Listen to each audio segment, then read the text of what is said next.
Ah. Ah.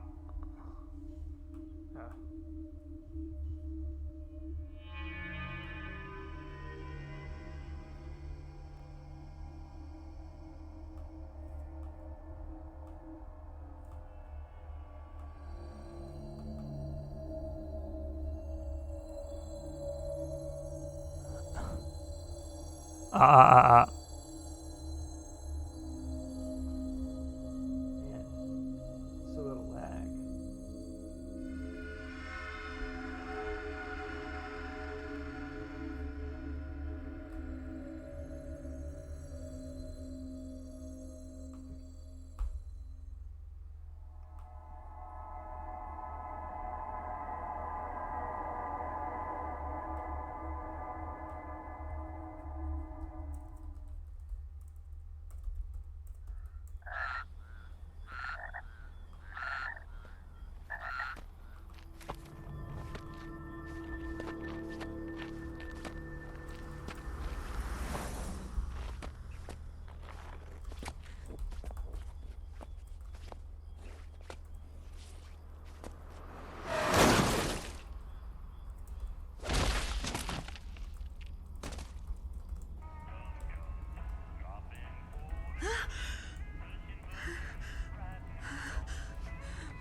Mommy! What was that noise? Mommy! What is it, sweetie? I said, what was that noise? Nothing, sweetie. I just ran over a big frog. No, you didn't, Mommy. Frogs don't sound like that. Mommy, I'm bored. I want to open my Shrewd eyes. little girl.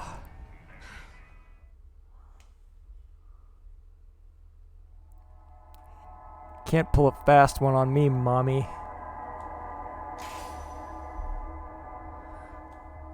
Alright, let's get back into it. We're in day 2 of our Dead Rising playthrough.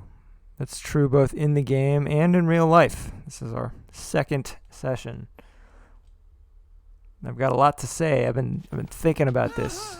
I went jogging today, which I don't like doing, but I've been pushed to doing it by all this shit. Quarantine.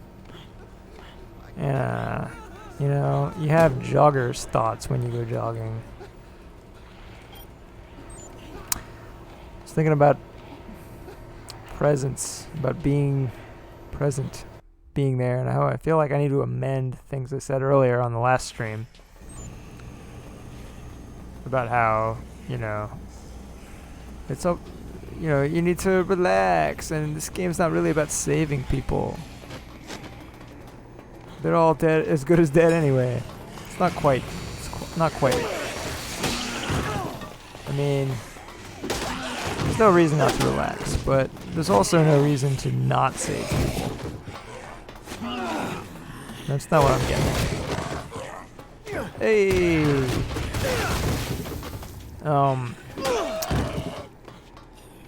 Here's what I got. If you've seen Groundhog Day, then you know, you understand a lot of concepts that are in this game. But you get to a point where you see beyond the seams of your world, of your reality, and that happens fast in Dead Rising, because even if you're going for the good ending, it's like an 8-hour experience. You know, maybe 8 to 12 hours. I don't know, I haven't done the math. I guess the whole game's on a clock, so you can probably determine this scientifically, but I haven't. But, you know, once you realize that it's a repeating cycle that you're free to try as many times as you need to get it right, it's easy to sort of lose your sense of urgency and just become a sociopath. Like these freaks. And the masks. It's funny that they look like the mask from the comic and movie. Hey, pass.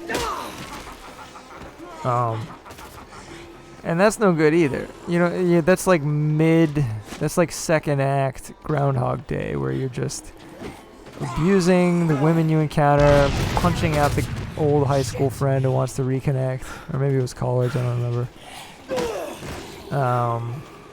And committing suicide over and over because nothing means anything. You're above the whole concept of existing. And that can happen in real life when you start to identify what feel like patterns. You tune out. You think you've got it figured out, so you tune out. You think, oh, I know what this is. I see what's happening here. You're one of those. You're saying this thing you're saying this line. Dual shock battery low. Fudge. Maybe I shouldn't have used the controller to operate my... Funny joke? Think of something for me. Anyway,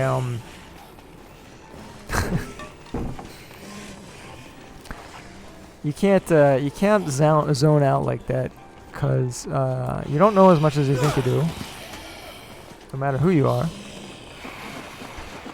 And you know, life's not worth living if you're not there. You might as well just die, and that's fine too, I guess. But like, as long as you're alive, you might as well live it up. And I was thinking about times that I've zoned out, thinking I understood enough. And this is a plague. People that learn another language. I saw a tweet the other day that resonated with me. It was about how being bilingual just means that you get gradually worse at both languages until you question every single sentence that you write. And that is exactly how I feel all the time. But I just want to make sure I understand what's going on here with Floyd. Can we get a move on? Oh, he just wants to die surrounded by his swords. He's a man of culture.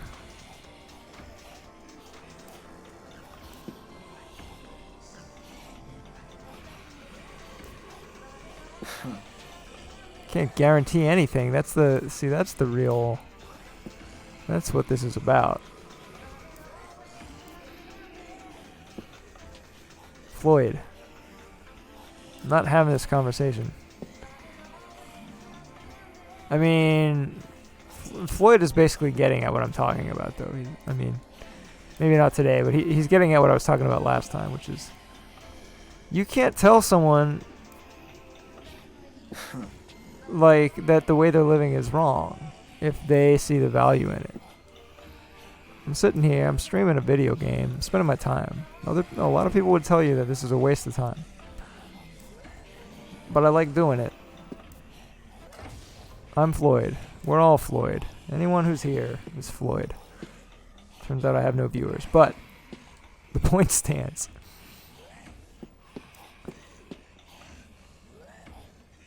Floyd, you should have stuck to your guns. Are we, no? You still need more cajoling? Do I mind? This has been, here, wait. Ah, shit. Here. Giving you the bat. Oh, do you not take... You're not open to... Okay, fine. Come on. Is it because I batted you? Oh no, okay, we're good. We're cool. Anyway, yeah, so when you learn another language and you're operating in a world where you have to function with your second language, I think you have to rely more on the part of your brain that fills in the blanks. Because you're gonna miss words. Come on. Do we have to... oh, hold on, I don't wanna... And then like drop... Here, I would gladly sacrifice a hanger. Man, there we go. Now, where are we going?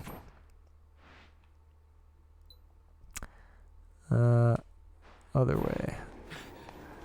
Yeah, so man, it's convenient because this mall is based on a real life mall that I used to go to in California, and so I basically know the layout from real experiences. It's kind of a special privilege. But anyway, yeah, you start so like I lived in Japan for a while, and I had to rely on this part of my brain that filled in the gaps where I didn't understand a word here or there, or I just didn't.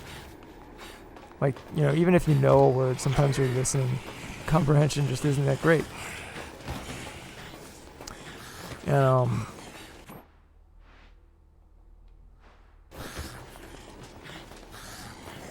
easy to get turned around here. There we go.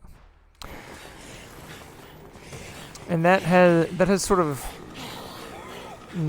like altered my brain chemistry or something, and I do that in English now.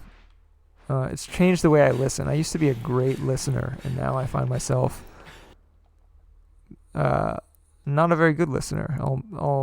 I assume things, you know. I assume what I'm hearing.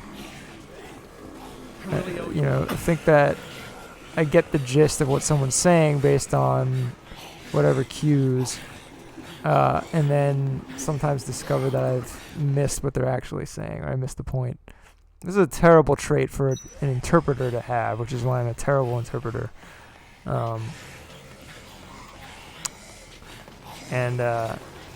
know, it can damage your relationships. You have to really fight that urge to infer and be present and hear what people say. And I think it gets harder the older you get because our brains are wired to identify patterns. It's a survival skill, you know. But it will lead to the death of us all. No, I'm just kidding. But like, yeah, it's a survival skill that I think we've outgrown as a species.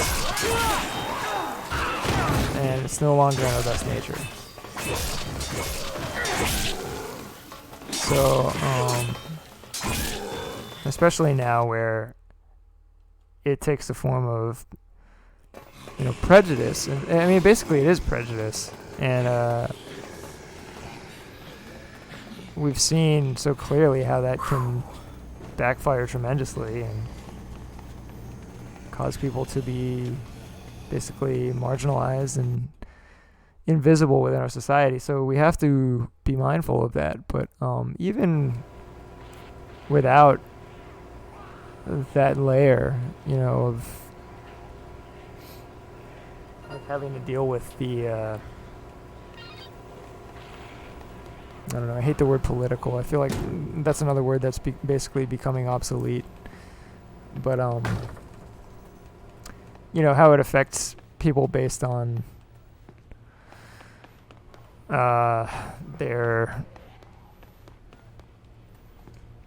socio-economic demographics, and just thinking about how it affects you personally with your interpersonal relationships with your partner or your friends. You know, I think it's clear to see that it's really easy to think you understand. We've been watching Full House recently, as a, like, for the sake of escapism, because we're so stressed with current events, and it's like nostalgic and extremely like wretchedly wholesome. But one of the episodes we watched recently, they did one of those sitcom tropes where it was like DJ was trying to stop some kids from drinking, and Uncle Jesse finds her and thinks she's been drinking because she's holding the can, and then what she could have easily explained in like 5 seconds, he doesn't let her get a word in edgewise, so he just like assumes and like interrupts her over and over, so she doesn't get to explain herself. And there's like a trope of sitcoms, because it's like an easy way to generate a conflict is like, yeah, you just refuse to listen. But like, people kind of do that shit, you know. They miss each other. I think about that all the time, how we miss each other. And Whoa! What does that have to do with Dead Rising? I guess it's that, whoa. This is a game where you chop people in half. No, unrelated.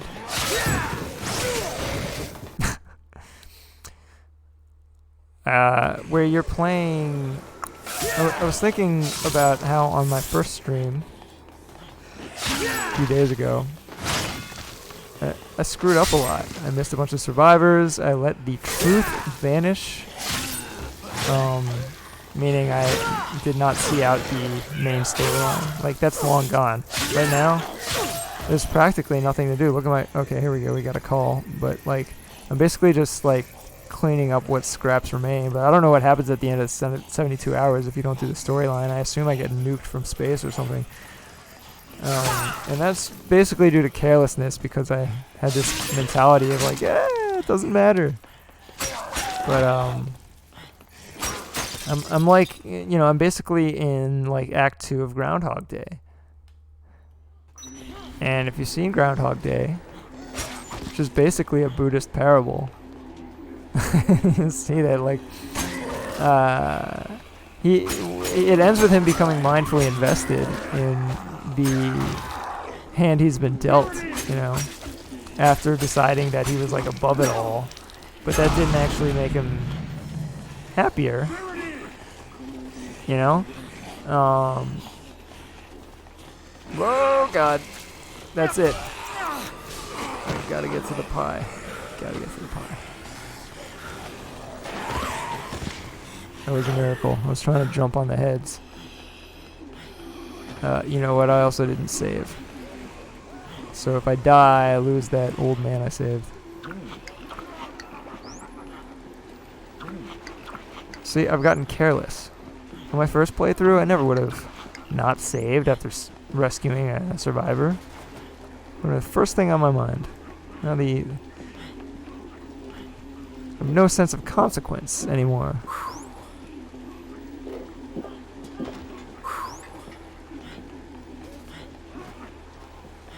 Is there more of that OJ? OJ's a good item. Get a lot of health back. Okay, let's go to the toire. Japanese for toilet.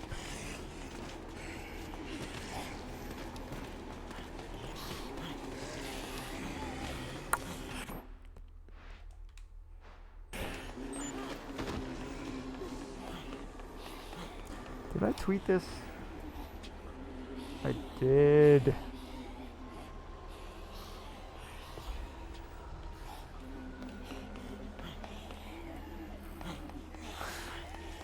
Right. I like a game that has a bathroom mechanic. You know, who can name one other game where you save by going to the bathroom?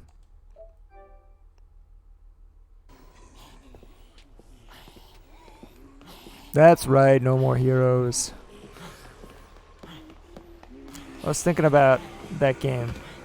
I had an okay time with that game, as I do with most Suda 51 games. It's precisely an okay time. Oh gosh, this woman's might not make it. But I think that game is a direct homage slash like basically a remake of Rent a Hero, the Sega game. Didn't come out here. I think probably he played Rent a Hero and thought it was great and said, why don't I just make that game again?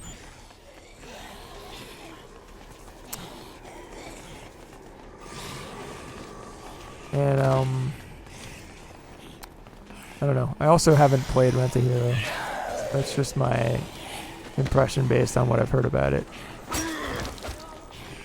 and the use of the word hero. What's up, Jolie?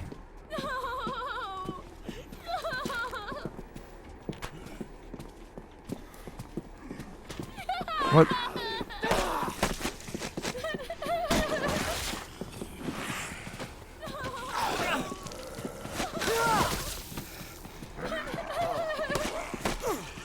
Booge. What is your problem?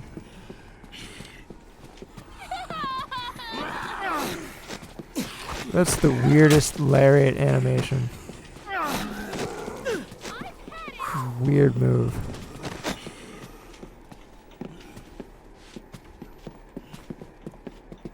Oh god! I don't think I've taken a photo in like most of the game.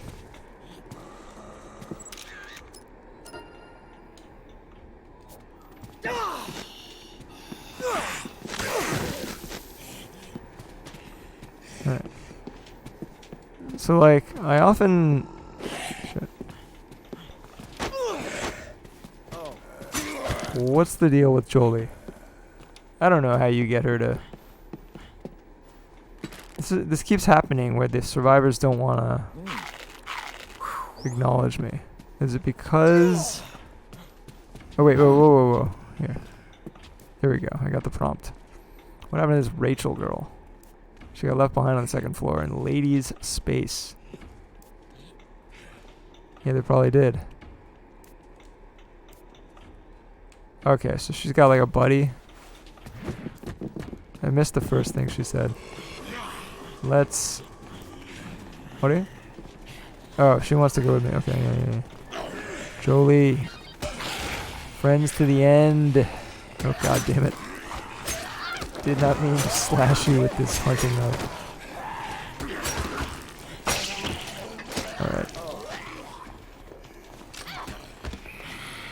Alright, Jolie. No time to dawdle. Nope.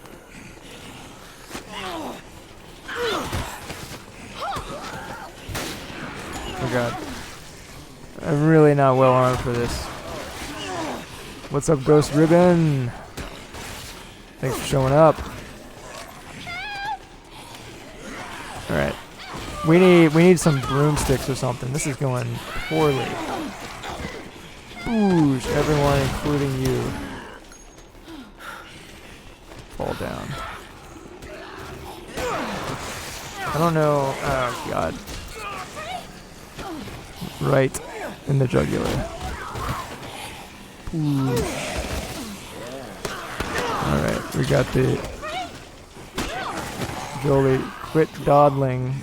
Yeah, if you stop wasting time trying to kick zombies as though they give even the smallest possible shit, we would probably have like a 700% higher chance of survival. But because you've failed as a survivor, this is your ass. I'm not going to take responsibility.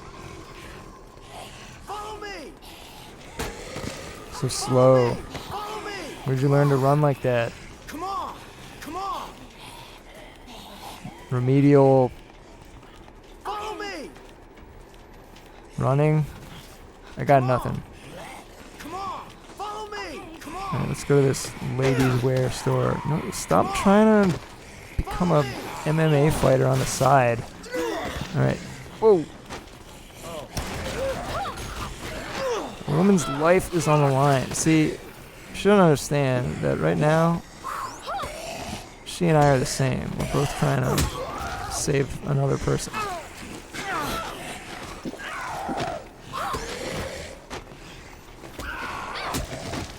Come. Thank you. It's like pulling teeth with these people. You said, what store did you say? It was like women's lib. Was it women's lib? That doesn't sound quite right. Kicks for her?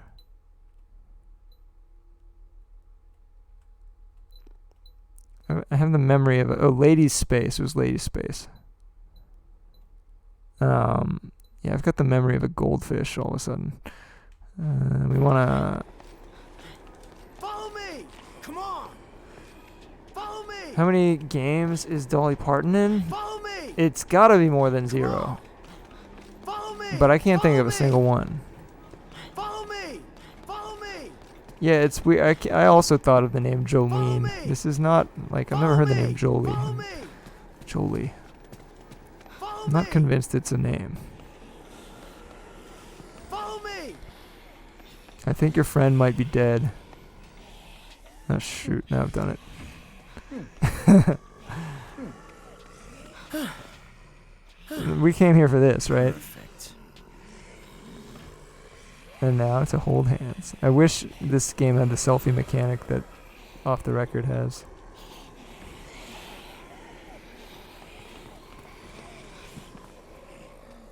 What? Thank you for the compliment. I feel beautiful in my summer dress. I am pretty sure this is the store you said. Thank you very much. Alright. Now that I've given you chips, would you like to hold hands?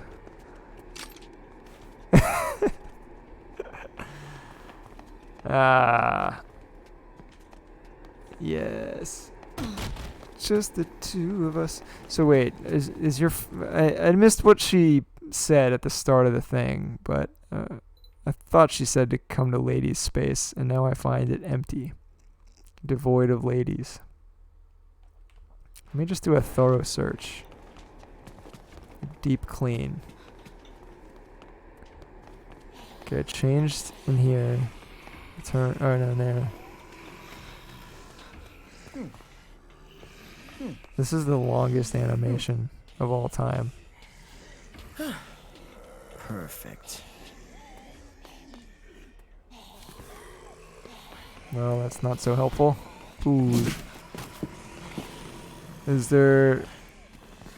Oh. Is this your friend? This is your fancy friend here? She's dead. Good. Alright. Well, let's just go.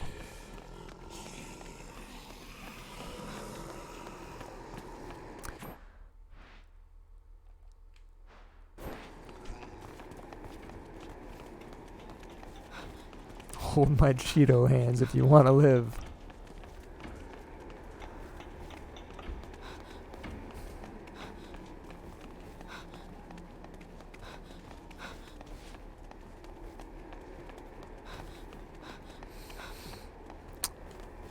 I didn't even catch the noise he made.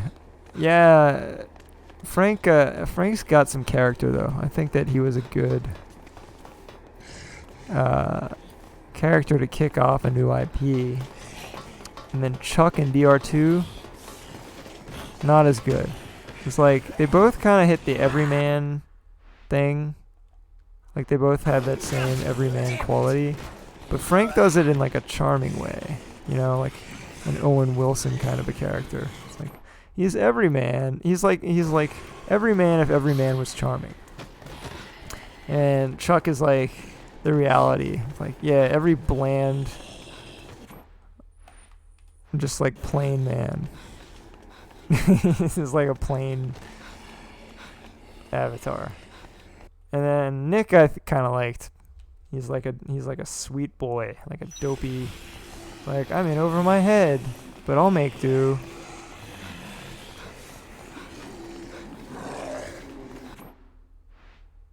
Frank fell out of the Seinfeld world where everybody is just kind of horrible and smarmy. He's who you think you are, Chuck is who you actually are. Yeah, exactly.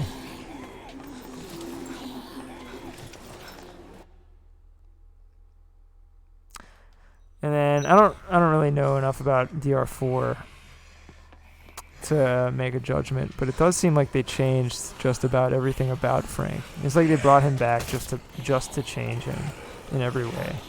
Changed the actor, they changed how he looks.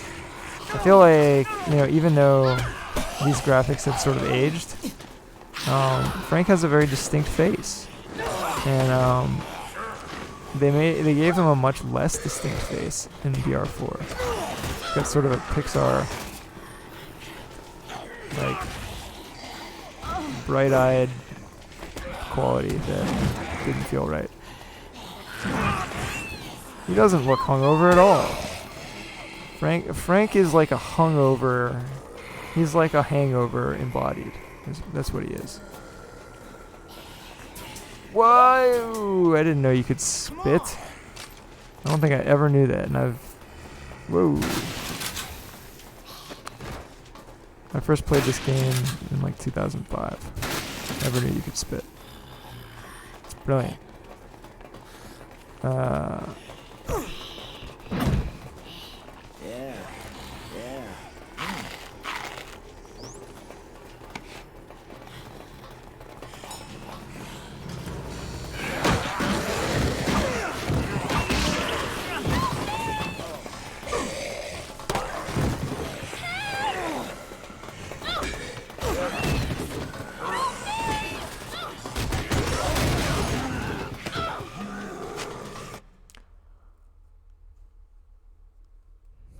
Yeah. You saw an early screenshot of this game where Frank's model looks like an 8 Crazy Nights character. Whoa. I could see that. Was that like a late Don Bluth flick?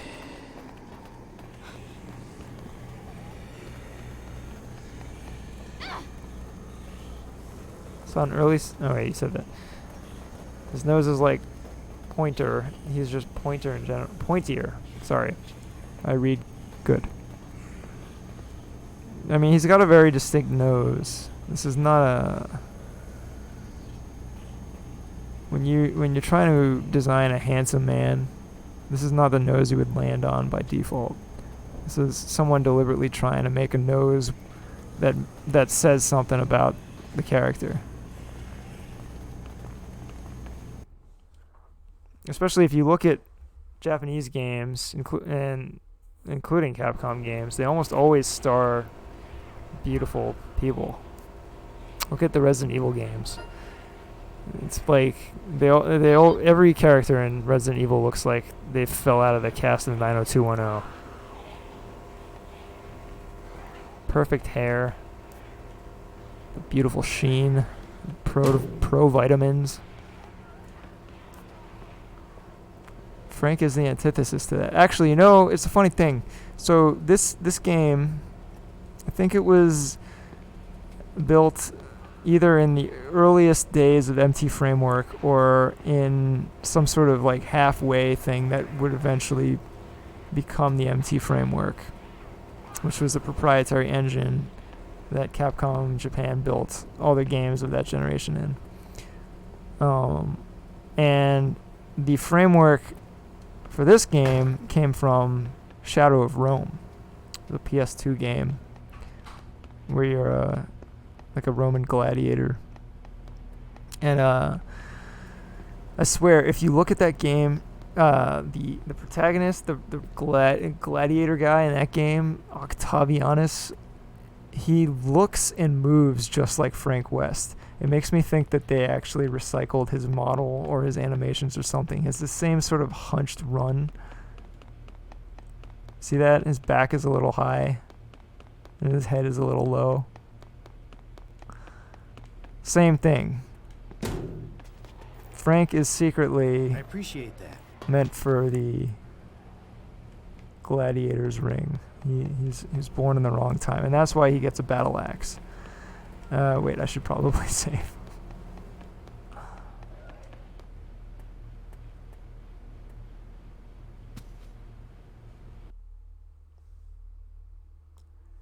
Yeah, I remember 8 Crazy Nights. I was quite thrilled to see a Hanukkah movie.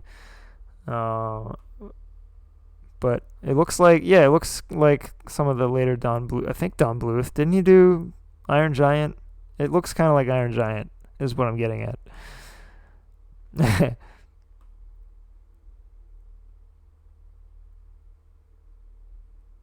Yeah, he does kind of look like the GTA 3 hero.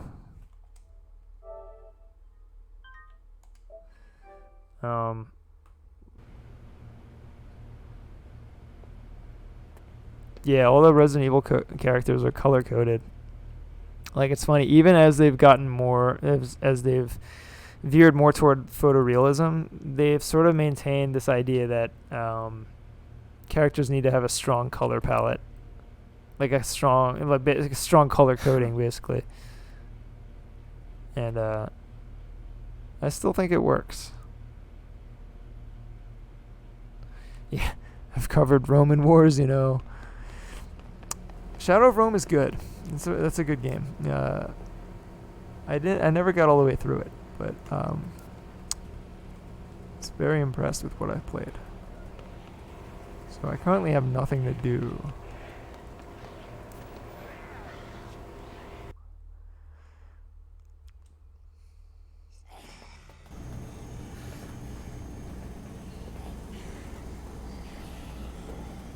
They have gotten more subtle with the color coding.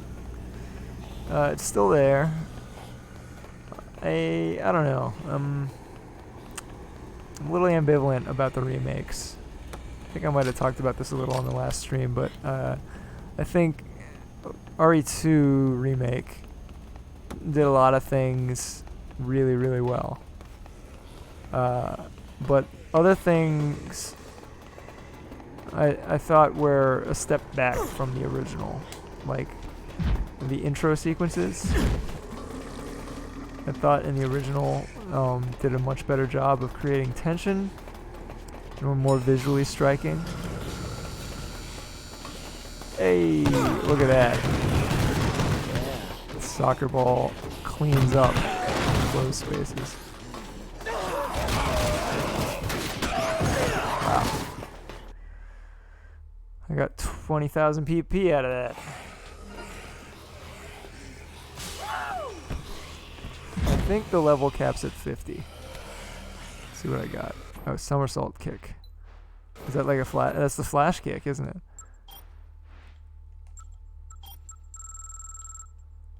How do you do this again? You like hit square. Just says press square to unleash the attack on zombies behind Frank. Just to jump and then immediately press square. Oh wow. Wait. Don't embarrass me.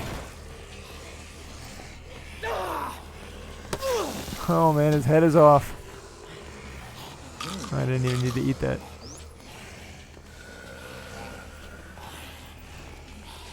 You own the RE2 remake, barely played it. I'm really bad at 3D camera games. The bigger games got... Whoa!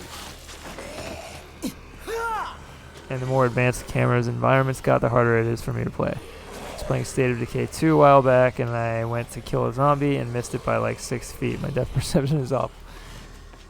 Yeah, I feel that. Especially with shooting. I'm like a terrible aimer.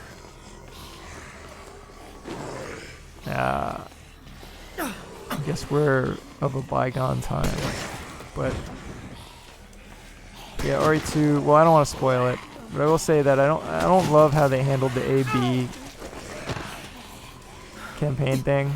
I feel like it doesn't make as much sense as it did in the original, where like the two characters are supposed to have these concurrent stories from different perspectives. So you're seeing what happened to Claire, and then you're seeing what happened to Leon. But in the remake, it's like you're like Claire and Leon experience some of the same stuff in a way that makes no sense if you're to believe that both of these things happened, and they don't address it. It weirds me out. Alright, I'll just try and master the flash kick.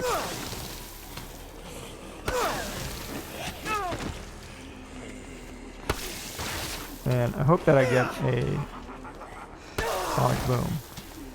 Because then what you do is you do the Ume flash kick. That's the Daigo Umehara special. You bait them into jumping, the sonic boom, and then when they jump in, you do the decapitating flash kick. I guess zombies probably can't jump. It's very satisfying anyway. So wait. Yep. Get off of me. I want to know about this karate shot. Oh, there it is. Let's see. It's really not that exciting. Bat.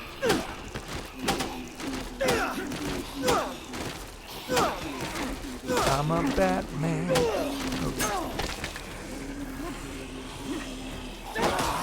Alright, let's get some pie.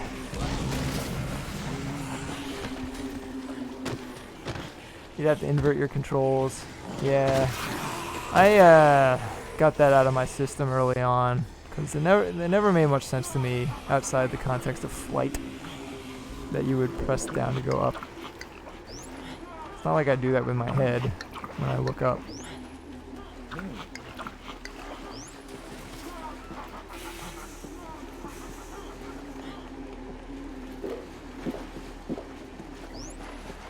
Claire's baby face weirds you out. Yeah, it is a baby face. They did that to Jill also in Revelations. Give her a new face after establishing this, like they gave her an actual human model for a couple games. Julia Boff. And then they abandoned it for whatever reason.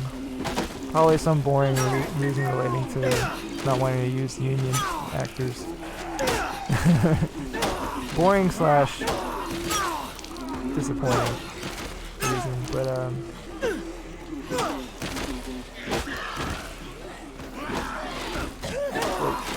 whoa!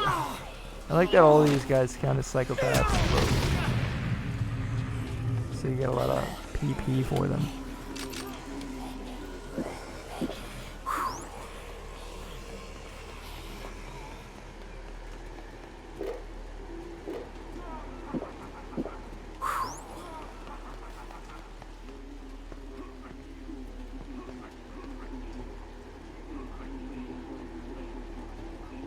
Yeah, I think they recently discovered the live-action Jill, and like where she is and who she is and what she does. I wonder what it's like to be one of the original cast of Resident Evil. I mean, they probably took that gig thinking it was like this super lame gig that would just like I wonder if they took that gig feeling depressed about the state of their careers, only to go on to be like basically immortalized by this hit franchise. Okay. Why don't you buzz off?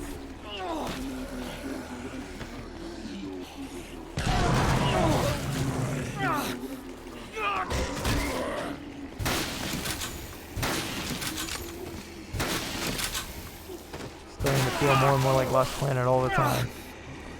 If only I had a VS to ride. Oh yeah. Cheering about getting shot in the face. Makes sense.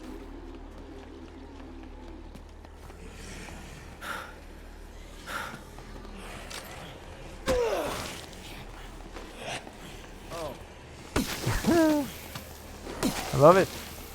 Oh, I haven't been to Movie Land yet.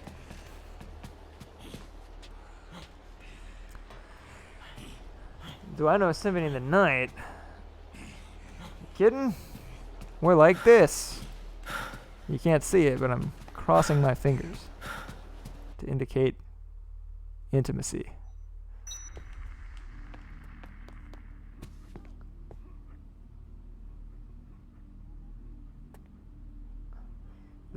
Wait, hold up. You said, is it just me or the human guy at the beginning of the world ill needs a monster like you guy or whatever? He sounds exactly like Chris's voice act in RE1.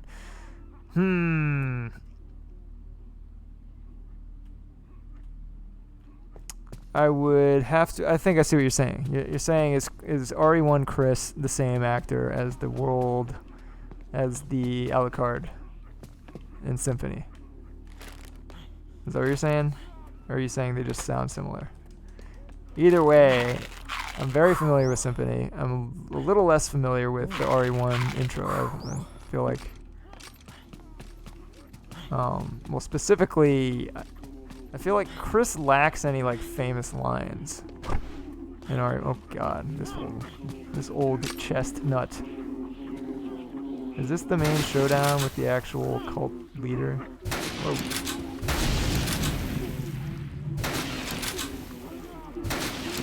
shooting gallery. Glad I showed up here with sniper rifles.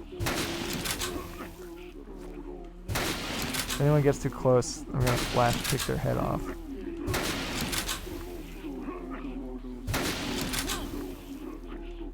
This feels a little unethical, I'm not gonna lie. I mean, they're kind of just minding their own business here.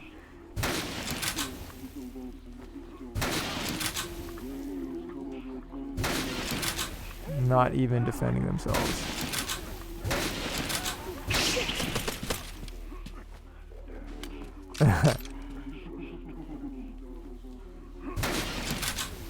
This is really a lot of PP though.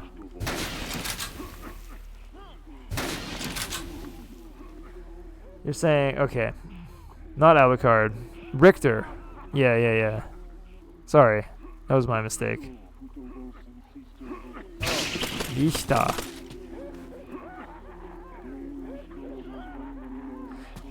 I mean, you might be right. There can't have been that many voice actors back then. Whoa.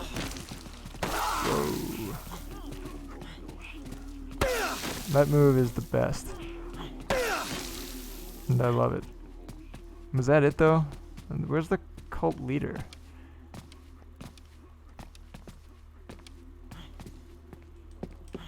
At least put something on.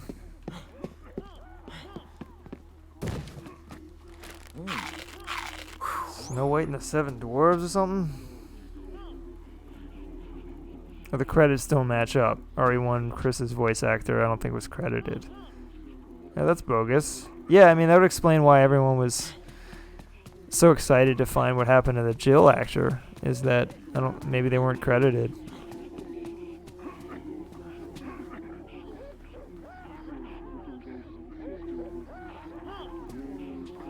The voice actor for Richter is the narrator in RE1's intro.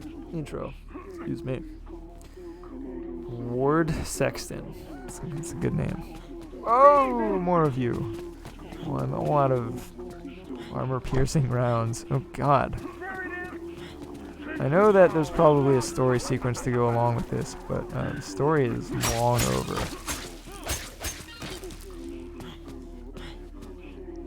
Starting to remind me of Scream, or Scream 2.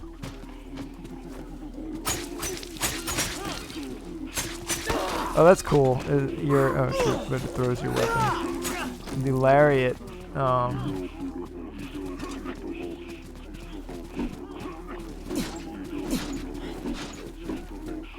look like I want to put it on their heads, but I can't because they're wearing masks and hoods. I think that's exactly what that means. It's not a powerful weapon. It does make me wonder why they put buckets in this room.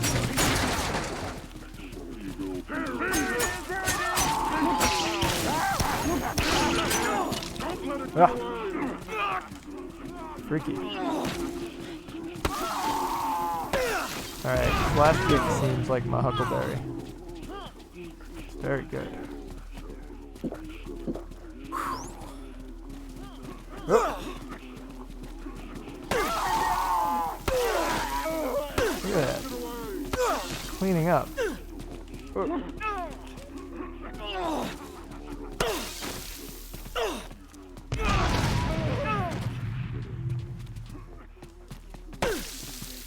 I got a shotgun. Ooh.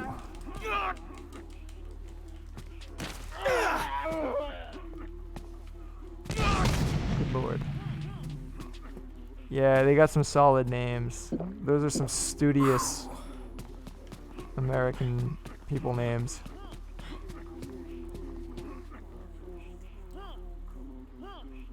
American Anglo-Saxon.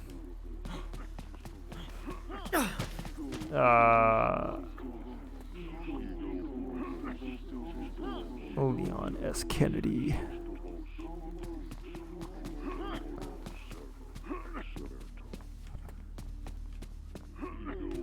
I guess Ada Wong is not Anglo-Saxon. Don't let it get away!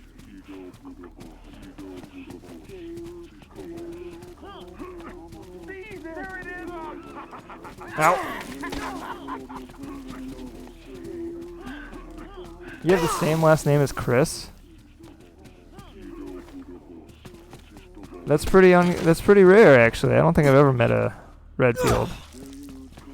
Whoa. Although Claire also has the same last name as Chris.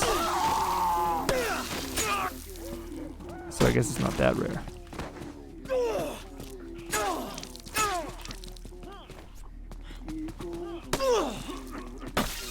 Alright. I think we all learned. Oh man, there's more of you? What are you?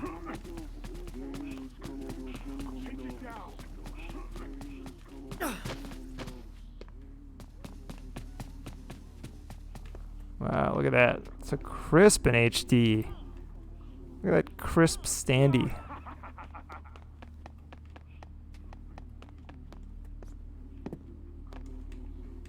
It's funny, this game doesn't have currency. You don't spend money for anything like you do in DR2.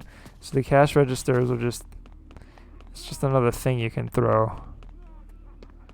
DR2, there's money. You can like buy weapons and stuff.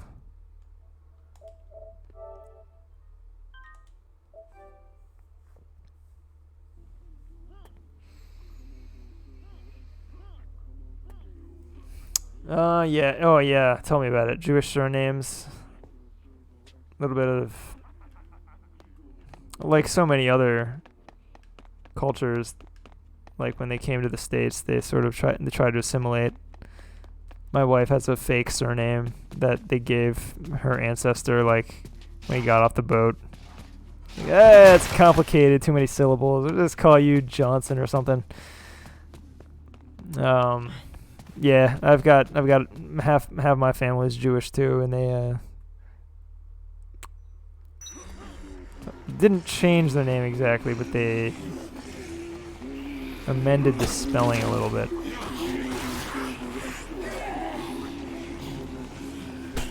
Boom.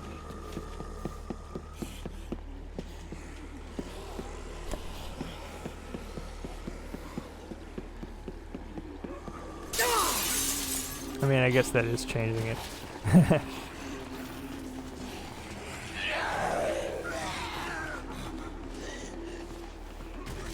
Man, there's literally nothing left to do until oh, here we go. Man, speak of the devil.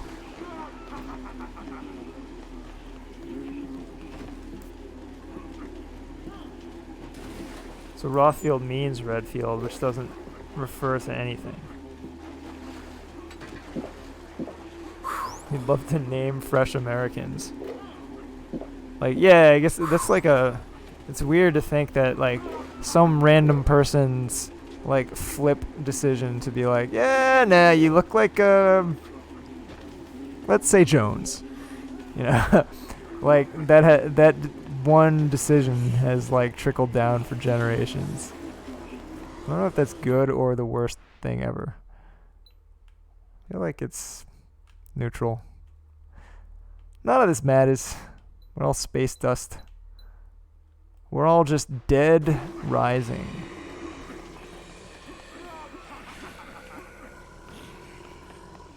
We're all just Groundhog Day.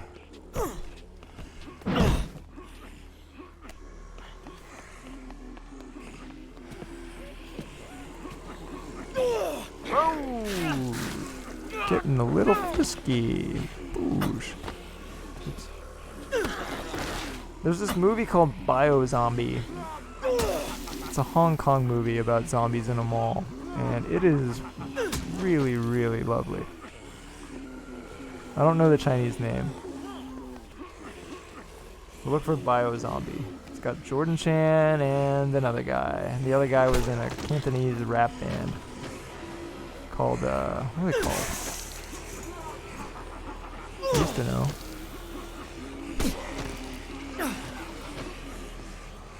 Sure it'll come to me tonight in my dreams, randomly.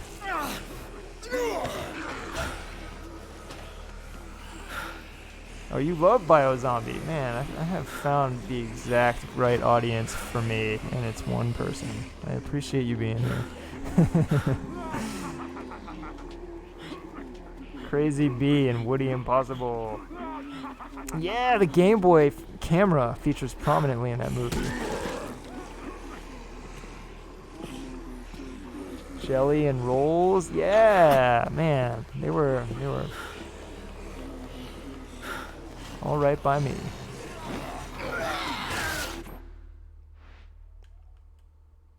So wait, I should probably save this long-haired punk. What's the rap group that guy's in? I think it's like an what do you call it? An acronym. I think the name is an acronym, like LMF or something. It might be LMF. The Surfbot store. Can I not wear them in this though? Does that not come until the next one? The toy store. Look at this beautiful specimen. Don't you just want to make a third game starring, well, I guess fourth game starring these things? Don't you just want to greenlight the prototype for the sequel to the sequel?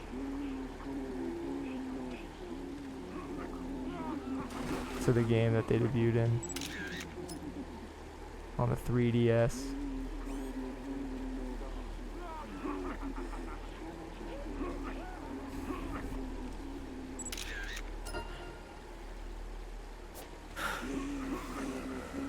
Shaun of the Dead was basically just a British bio-zombie. Yeah, that's pretty true. You did it first. Oh man, so if you like bio-zombie and you like Shinya Tsukamoto, you're probably into One Cut of the Dead. Which I just saw like a couple weeks ago. It was well beyond my expectations. You think you know what they're up to, and then big twist, they're up to a lot more. This will be my army. What I need is 41 of these Surfbots. Whoa! And they have to each have different personality traits.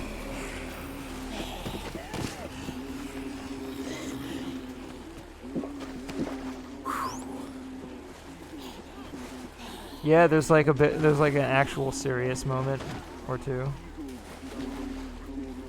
Yeah, I'm pretty confident now that the name of his rap group was LMF. And I think it was like for lazy motherfuckers or something like that. Or loud motherfuckers.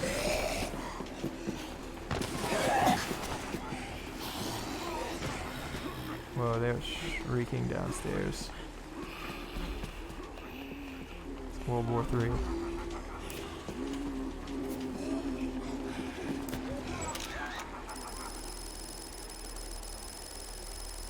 There we go. Fantastic. So much PP, am I right? Oh. Sup?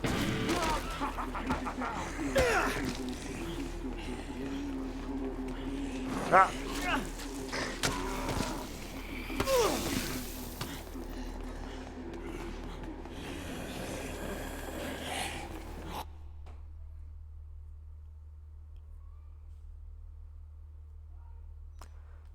Let's see, one thing you didn't like that everybody else seems to like is Wild Zero, the Guitar Wolf zombie movie, though it's been like 15 years or so. Oh, yeah, and Versus. I've seen all of the above. Wild Zero I like. It's I mean, I don't know how well it's aged. There's a trans plot point that may or may not have aged terribly. I feel like it's probably aged better than most movies that touched on that subject. Because basically the moral seems to be like, who gives a shit? Love is love.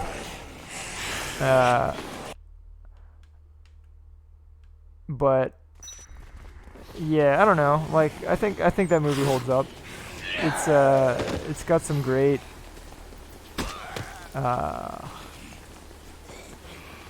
moments, I guess. It's very like photogenic, you know. There's lots of like, it's like a junk food movie, you know, like this where he pulls the sword out, the katana out of the guitar. and when he uses the guitar picks to like he uses them like shuriken to electrocute all the zombies.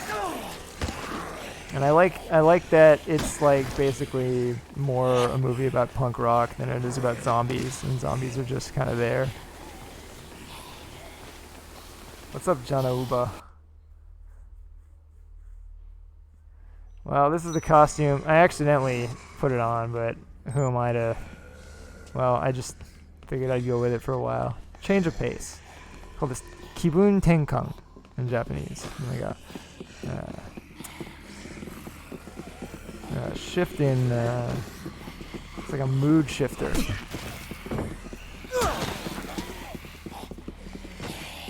Doing well. Doing well. Glad to be enjoying this lovely gaming experience. Versus was cool. That's Yuhei Kitamura, who did a bunch of really well choreographed action movies around that time, like the early 2000s, late 90s.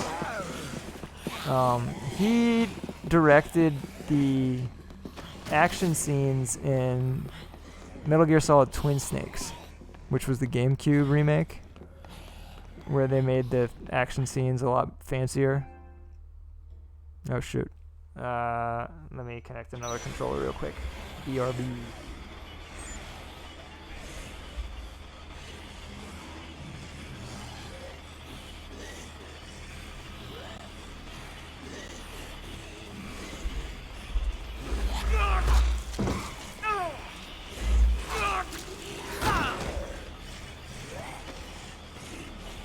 Ugh.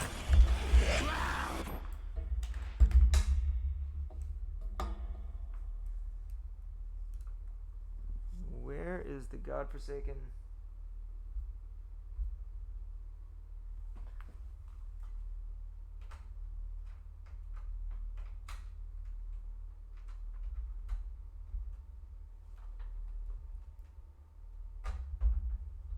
Oh. Okay, sorry about that. Night of the Comet, that's just a movie about Valley Girl sisters and zombies are just the backdrop. They're rarely even treated as a threat. Oh, that sounds cool. Yeah, see, yeah, you know about it, Kitamura. Oh, whoops. I didn't mean to go back here. He also, let's see, what else did he do? He did a movie called Alive that was kind of so-so. It was like more of a sci-fi thing. Versus was cool. That's like Yakuza versus zombies. I know there was another big one, but I can't think of what it was. But yeah, for a while I feel like he was like the action choreographer in Japan. There's also Shimomura. I forget his first name. But he was the guy who directed the action scenes for Devil May Cry 3 and 4 and 5. And there's a lot of the same DNA there. Just these like, whoa, really stylish action scenes that are almost like, well, at times like cross some line into like hilarity.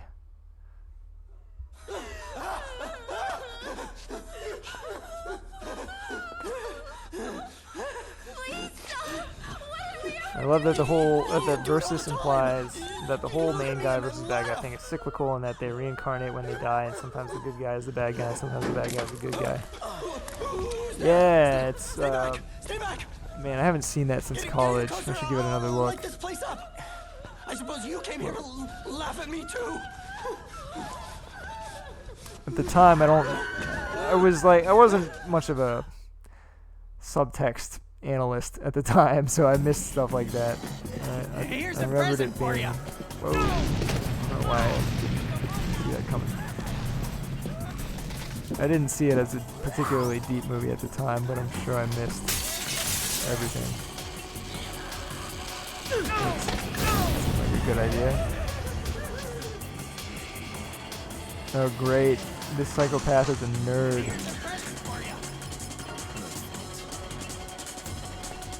Not proud to say that you own DR for Xbox 360, PS4, and Wii. Top till you drop.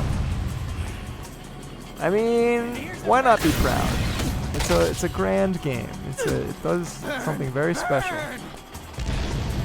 Whoa. I don't know about Chop Till You Drop. I haven't played that one. I've heard bad things, but what do people think? Maddie! What's up, man? Thanks for coming by. Just playing some Dead Rising. Hey, thanks for the follow. I'm a cleanup.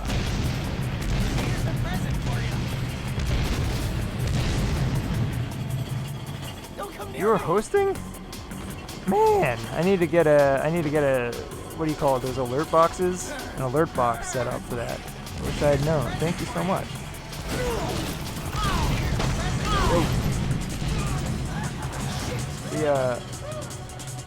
Well, I appreciate that. We're having an existentialist chat about Dead Rising and all the implications therein. And how it's a lot like Groundhog Day. Actually, we were on a long tangent about movies, but it's the overarching discussion.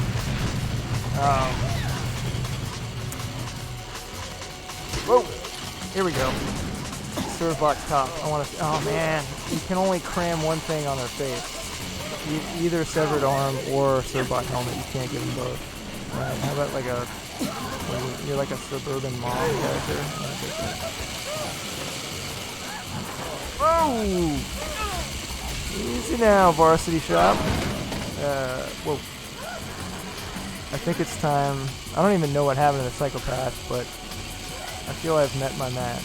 These are his cars. I need to get some food in here. I'm gonna die. The series lost you at 3 because it got so repetitive. Oh, we got okay. Worlds are converging here. Oh god. Oh shit, that's the enemy. It's fine. I haven't accomplished much.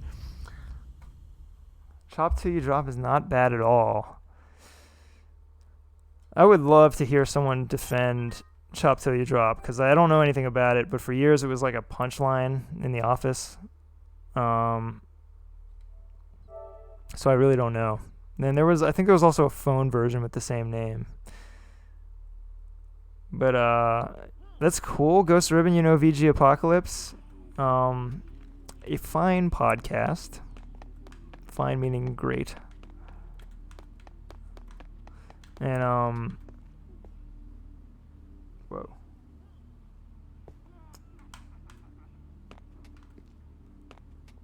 Lost you at 3. Actually, Maddie, I was saying earlier that 3 was I never played through 3 because it was an Xbox exclusive for a while, and then it came to PC and I didn't have either. But I think that they sacrificed a lot when they changed the setting, because even though it was cool to be able to drive around and they added the vehicle thing, like the combo vehicles, I think like one of the main aspects of the series that gave it its charm was this colorful mall thing, and even Dead Rising 2 was basically a mall. And it's like it's cool to diverge from that and try something new, but I do think that it was a much blander setting. It was just very gray and like depressing. And then 4 brought it back, but I feel like it was just too much at that point.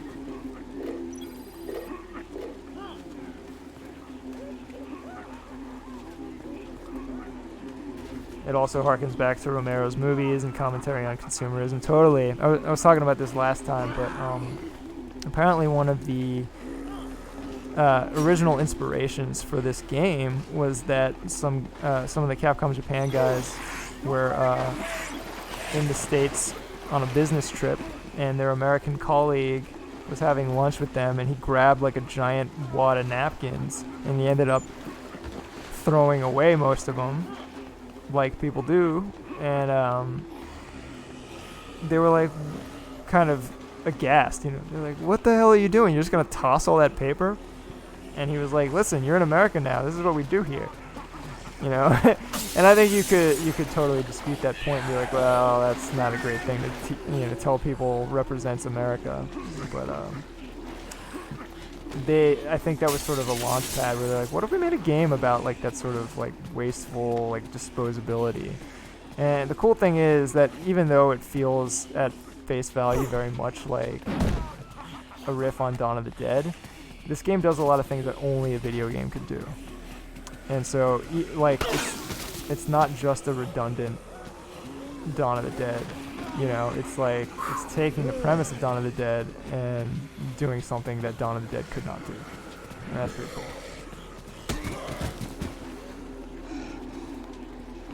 Yeah, now we're talking. Now I'm ready for the streets.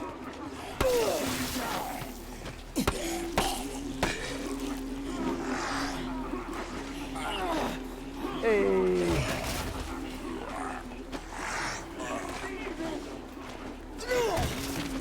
Cultists have become a thorn in my side. I want to get back to the long-haired punk instead.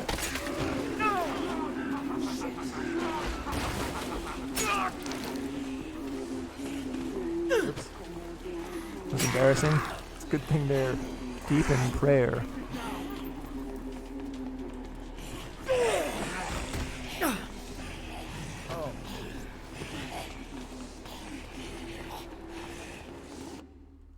They look a little bit like Jim Carrey's The Mask. Except that they're praying intently.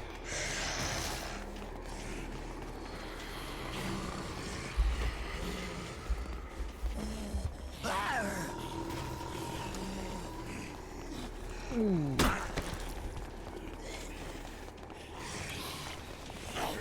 Yeah, what other zombie movies are good? There's like, so yeah, One Cut of the Dead is definitely a high recommendation for me. It's like, so much more than a zombie movie. In fact, I feel like if you go in wanting a zombie movie, it's gonna be disappointing. But at least on that criteria. But it's so much more than that. It's a great movie, and it's on Shudder. And I don't know if it's on Shudder like in the raw, or if you have to watch it with Bill Bob Briggs' show. But his show is good.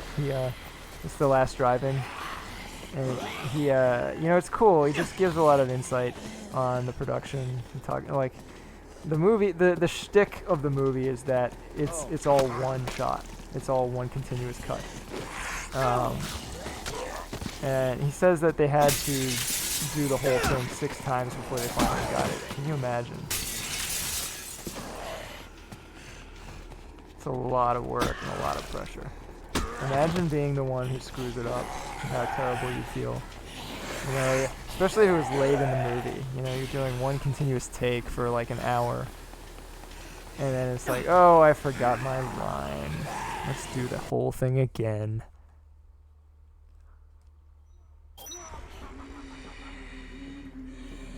There was an issue with Video Game Apocalypse this week, right? There was something wrong with the feed, and they're figuring it out. I feel like I want to address this, but I don't remember exactly what the issue was. Well, if you guys haven't listened to this Samurai episode yet, I was on that one. Where we talked about the best Samurai games.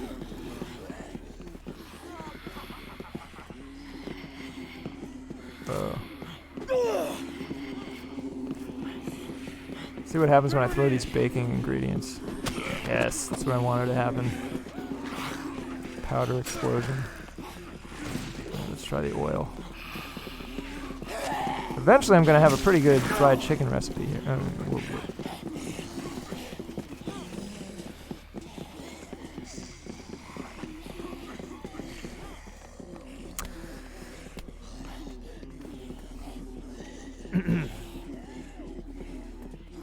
Spotify almost always has it when the website goes down.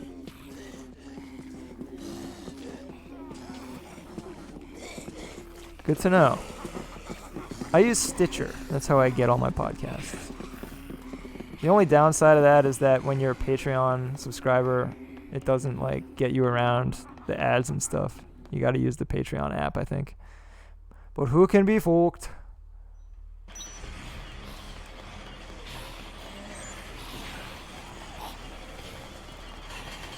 I, for one, think I look great. This game would benefit a lot from emotes. So, if you follow this channel, you'll hear me raving a lot about Lost Planet 2, another Capcom game. And one of the things that that game does better than almost every other game in existence is its emote game is on point.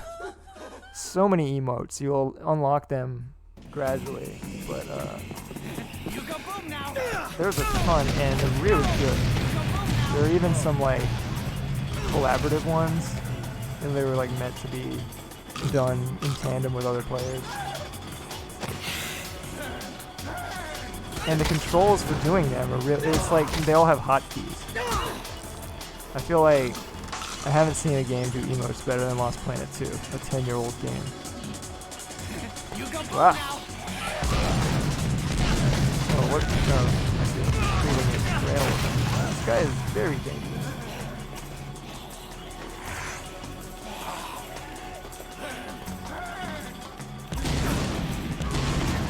No game outdoes EDF in terms of emotes. Well, that's interesting because I was talking about how EDF and Lost Planet 2 fulfill a similar niche, but I haven't really played EDF since. I think I played like one of the PS3 era ones, but it was like at a friend's house, so I didn't know it very well. I didn't even know they had emotes. It's good to know. Yeah, EDF cross Lost Planet is a match made in heaven. They're both the closest thing we have to both 3D Contra and the Starship Troopers game. And yes, I know there are 3D Contras, but they're not as good. They're not as Contra as Lost Planet 2 or EDF. Whoop.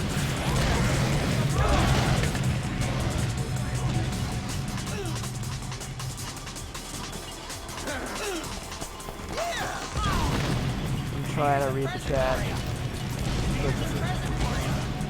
Dangerous segment. Okay, wait. Oh, I need to eat some OJ. I'm gonna end up like OJ. Free man.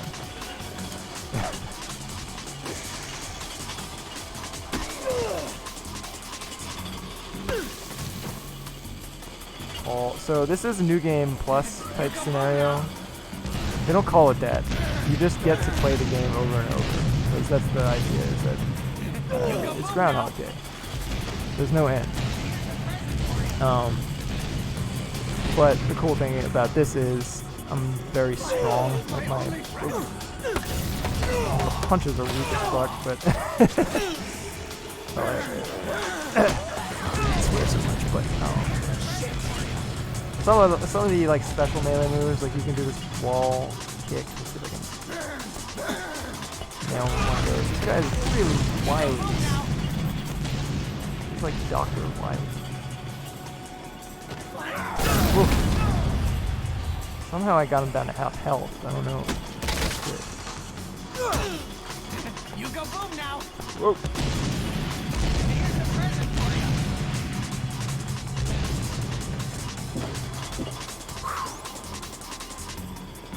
Day of the Dead is another good zombie movie. Is that, let's see. I always get these mixed up. Is that the one where they have like the crazy like anti-zombie truck with like the metal window shutters? Is that's no, that's Land of the Dead, isn't it? I don't know Day of the Dead. I don't know Cemetery Man either. Man, you got knowledge. Dead Rising could use some dialogue or some monologues or like a good soliloquy. Frank lets you know what he's thinking.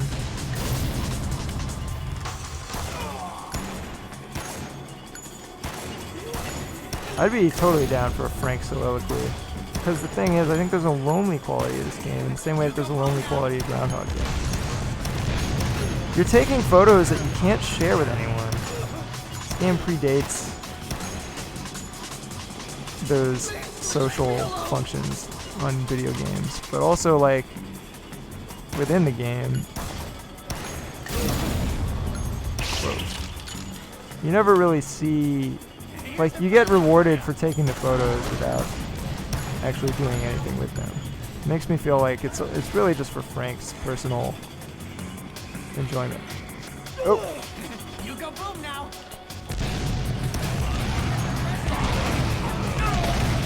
Man, this guy is wise. Ran into a crowded area so I couldn't get the final hit. Whoa!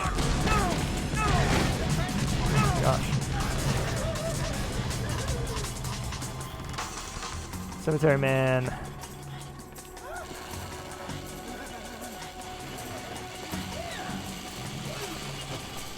Day is the 80s one after the mall one. Yeah, I guess I never saw that one.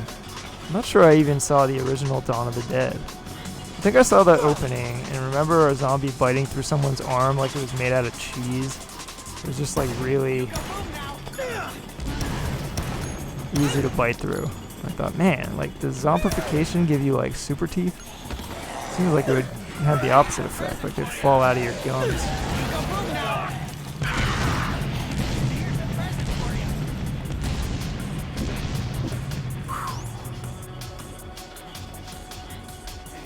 Most of the people around you miss the point entirely of Romero movies.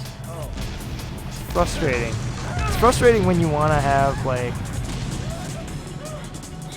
rollicking discussion about the deeper themes of a thing, and no one's on board, or they think it makes you a hipster, Don't come any closer. or a bad man.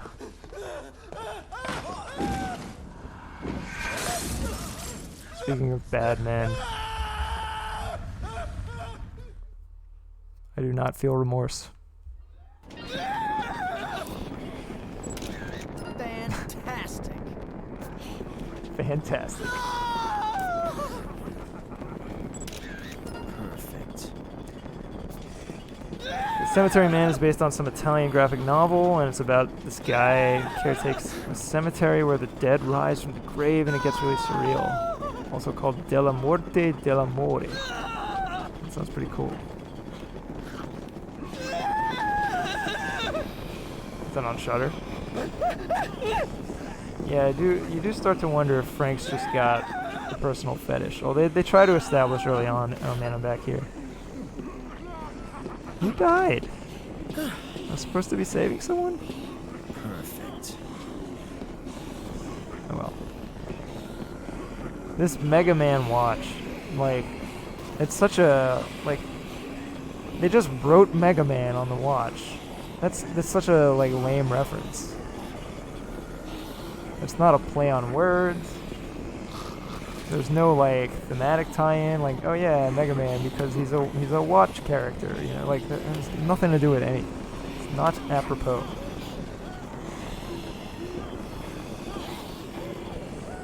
Anyone seen the Dead Rising movie? Dead Rising Watch Tower? I helped market it. Oosh. It had Rob Riggle as Frank West.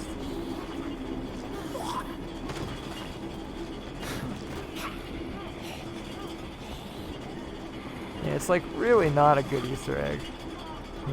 Mega Man. We should put a Mega Man reference in. What if we wrote the word Mega Man on a random surface?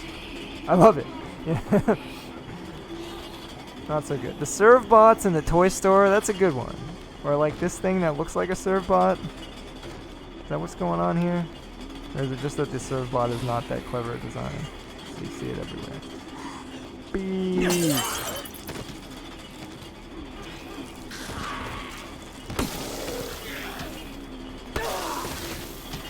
Flash kick is probably my favorite move so far. See if I can suplex. It's hard, it's hard to get behind the zombies. There we go.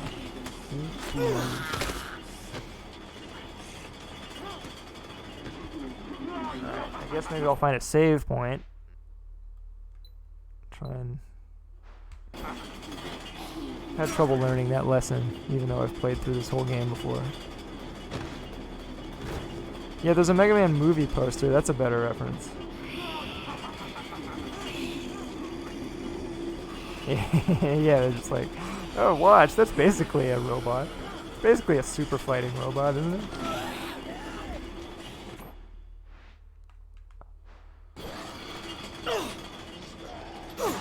garbage. And garbage cans are almost always worth throwing because you get good stuff. Am I going?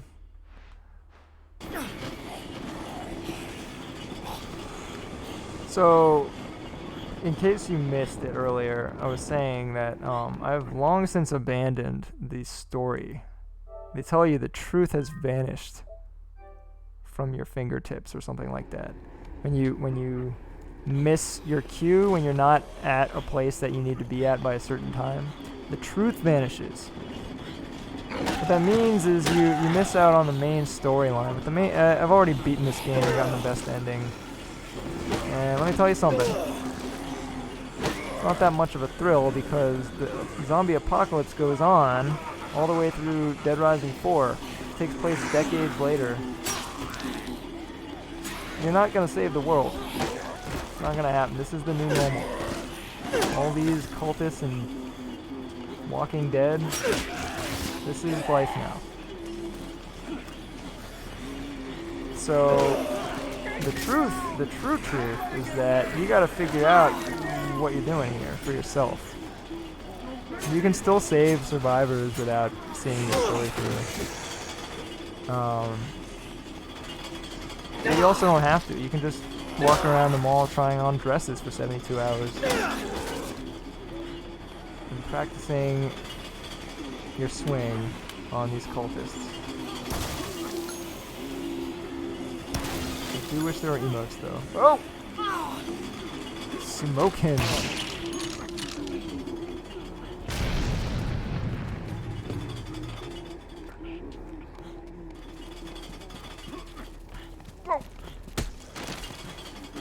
Man, that flash kick owns.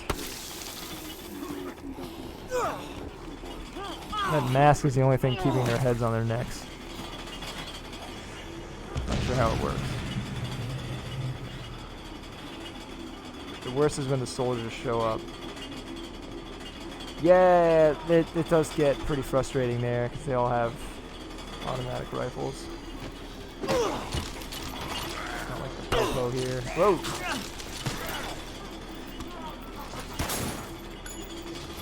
I will say though that I've let so many things pass me by that there are chunks of time where I don't even know what to do with myself. I just have to come up with little mini games like cap these uniformed men.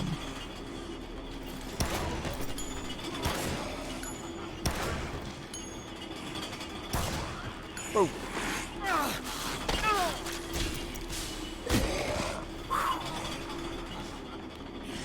Well, maybe I can take a ride. I really don't want to go through all this stuff though. I need a big weapon if I'm gonna. God! The startup on some of these moves is rather atrocious. You guys remember bookstores? What does this do? Edged weapons, 3 times as long. That's actually pretty good. Okay, so what's this one do? Oh, that's good.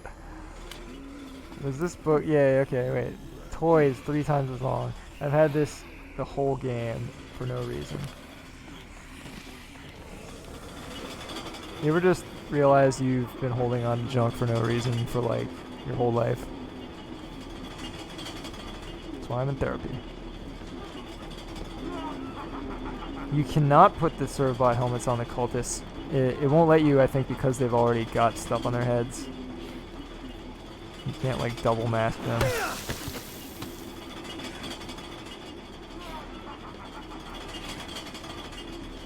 Oh. You remember buying the Ragnarok graphic novels from Barnes & Noble? Yeah, they got a big manga section.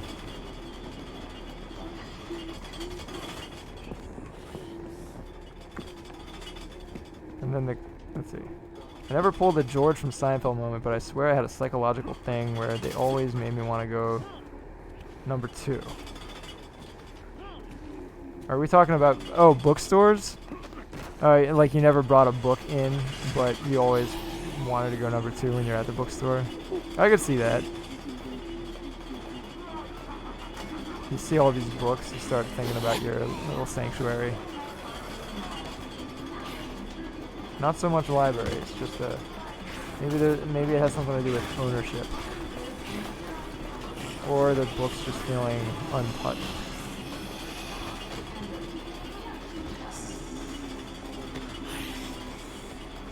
Oh, they never finished the manga series because the creator got too busy with the game. That's the worst. I've translated some manga. There's one for Daigo Umehara, the fighting game player. It's like a biographical series about his life, as biographies are, and they put out like 7 or 8 volumes in Japan, maybe 9 actually. But I was translating them for the English audience, English-speaking audience, and Udon, the publisher, put out volumes 1 and 2 in like a omnibus. It's like it's 2 volumes in 1. And then it got stuck in licensing limbo, and now it's been like 3 years, and I'm pretty sure it's just never happening. But they paid me to translate up through volume 6 or 7, so like, it's all there. They're just waiting for someone to like basically send an email and be like, that's fine. You know? It's just, I don't think it's gonna happen. It's a shame. It's a shame because like now people can't legally get that, and I can't legally just be like, here's the translation, read it. You know, it's just stuck in limbo. So the only way to enjoy this is to either do it illegally or to learn Japanese. And that, like, that's my frustration lately is like, there's all these things that I want to translate, but I'm like, well, I'd have to talk to this publisher and that publisher and like convince them that this is marketable, and then convince them to use me instead of one of their silo, you know, like one of their on-call translators. It's like, I don't see that many stars aligning. I tried anyway recently with a few like pitches I had, and it's just like the job hunt all over again. It's just like spending a lot of time writing emails only for them to be completely ignored. Or acknowledged and then like promises made and broken right away. You know, just like, yeah, we'll reach out to you again in a week, and then they just disappear into the ether. Daigo's a weirdly prolific author. He's got multiple non-manga books as well as the manga series. There's The Will to Keep Winning that was released in English a while back. Whoa! It should still be available online. Not sure. There was some question about what's going on with his merch distributor. That might also be in limbo, come to think of it. Arg. Oh, you're in Brazil. That yeah, that could be harder. Man, that must be so frustrating. There's such a like avid audience for a lot of that stuff. Like, one of my best friends from the Capcom days is from Brazil, and he was talking about how hard it was to get games back then, like growing up, and how it basically all came from North America, but at a highly inflated cost. And yeah, it's a bummer because, well, for what it's worth, I do think that like people are starting to take notice and open up like better avenues to serve that market. Like Capcom, while I was working there, they opened up Capcom Brazil for that reason.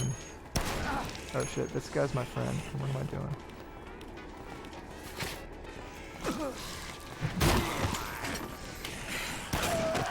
This is what I was talking about with presence. It's really easy to zone out and accidentally club Leroy with a baseball bat. Leroy, I need some food. Sorry about that. My fault. Yeah, the manga's good. It's... What can I say about the manga? It's very fighting game nerdy. Like, they get really down into the nitty-gritty of like the psychology behind, like, during these matches, and like what makes like the drama in the game mechanics, which I think is cool because not a lot of comics do that. But it basically, I think, fits into the sports manga template, where it's like, you know, dramatizing the moment-to-moment activity of the sport itself. So, like, for people that play that sport, it's like extremely, like, gratifying. Oh, it's a zombie. I thought that was Leroy.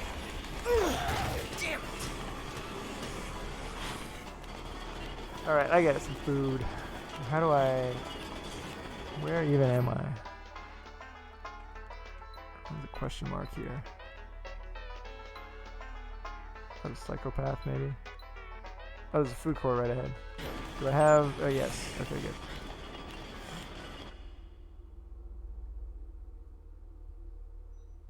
Wish we had more games where you can just chill out at the mall and actually enter the stores and stuff. Yeah, there are not a lot. I think, like, so Yakuza kind of has a similar appeal. It's not malls, but it's like convenience stores. It's the same, like, pristine shelves of the same identical product over and over. There's something very comforting about that. I love going to the supermarket cereal aisle and just seeing all the colorful boxes lined up. It's like a happy place. But one we haven't been able to enjoy for a while now.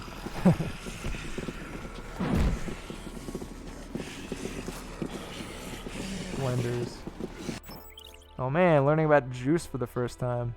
Insert 2 food items into a mixer to create your own original juice concoction. This is just like in Don't Starve. Or like a million other games that have cooking.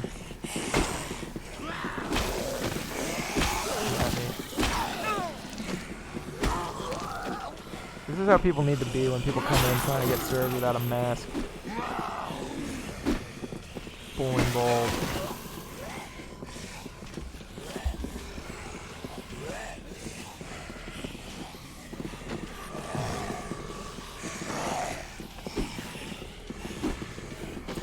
I guess Silent Hill 3, that has a shopping mall. Nice chill game.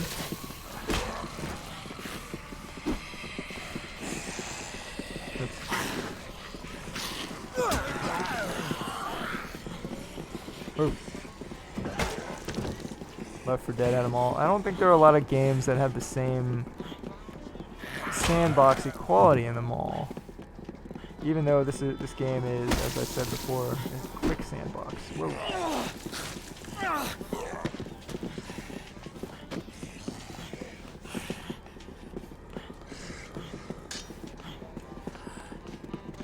So it's like a high stress, high stakes sandbox.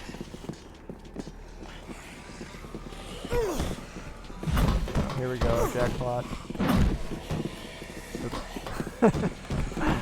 Look at that pizza pie. What do you get for pizza? 2? Like a pizza, a whole pizza is worth at least 4. Uncooked or not.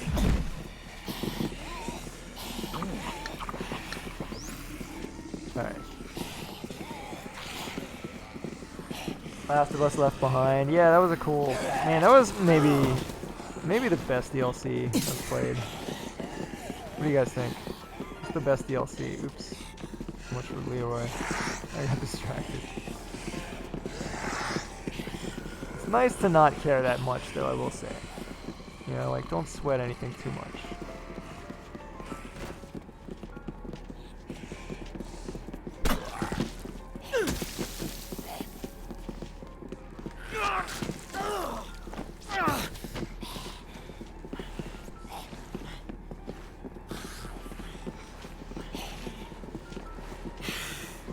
There we go. Beautiful.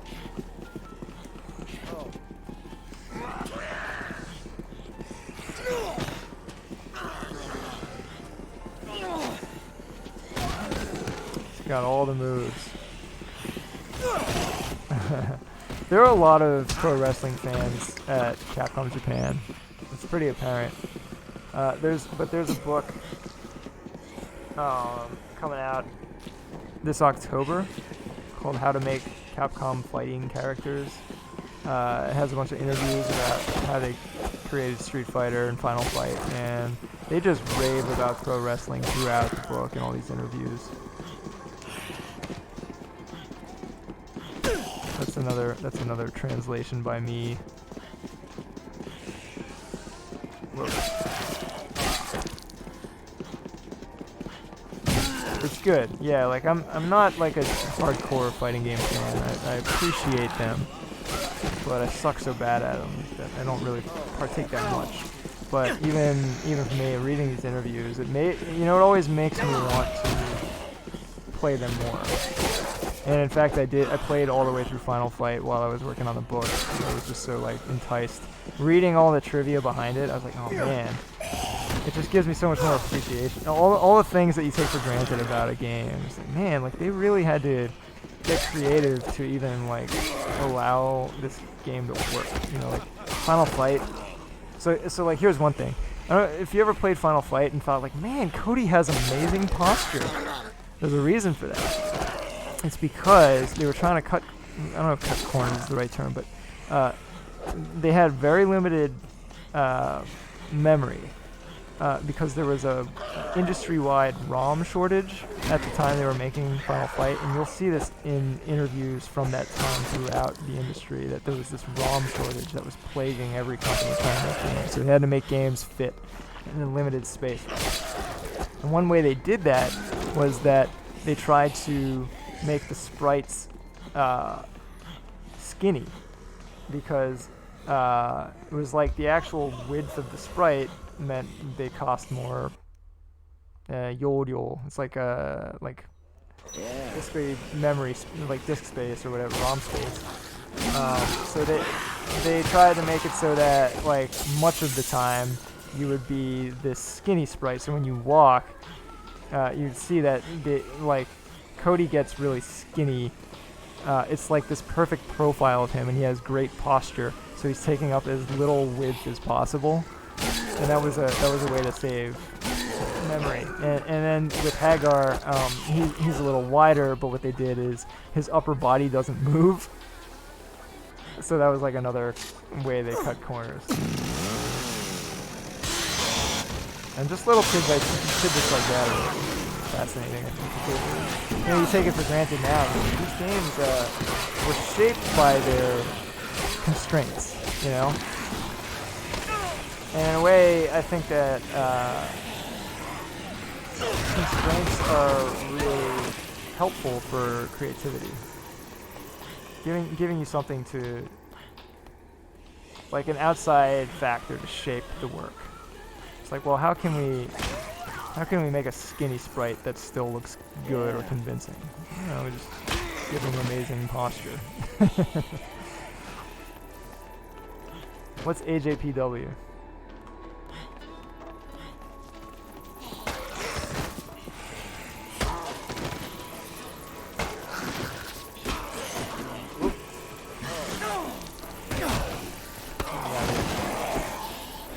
Make it out of this one. There's a lot of zombies here. All Japan Pro Wrestling. Yeah, sorry, I should know that by now. I don't know, actually. I don't remember if they mentioned specific wrestlers or they just talk about pro wrestling in general. I feel like they mentioned move names. Oh, here we go. This is what I needed. The B mechanic. I love it. Look how much damage I've done. Many dead. Alright.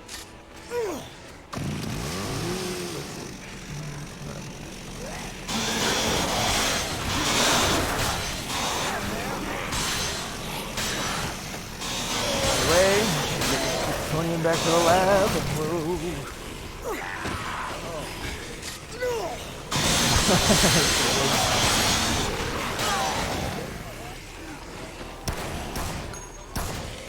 Guns really suck in this game. There we go.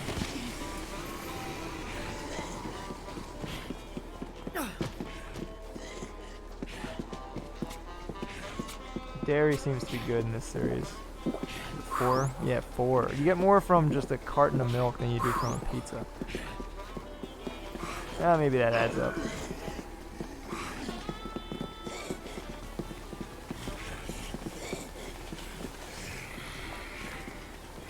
So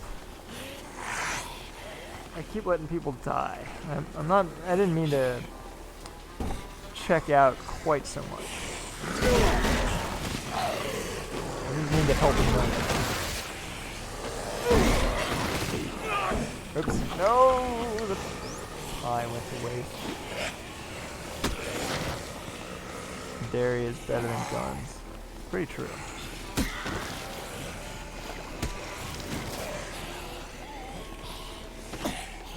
OJ. OJ is just as good as milk. And when you mix them, it's even better.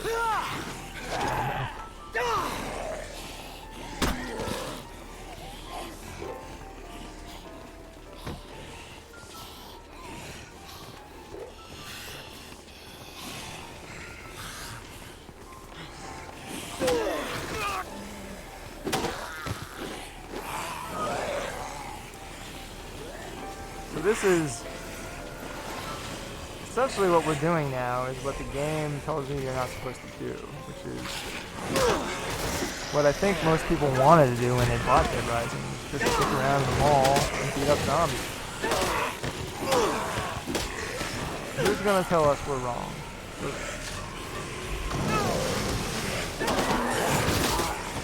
Rick?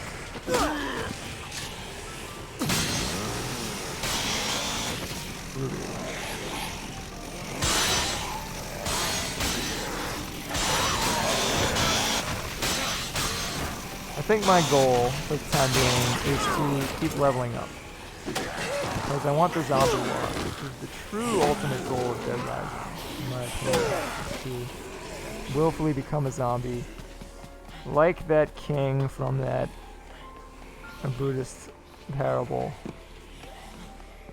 They're drinking the crazy water.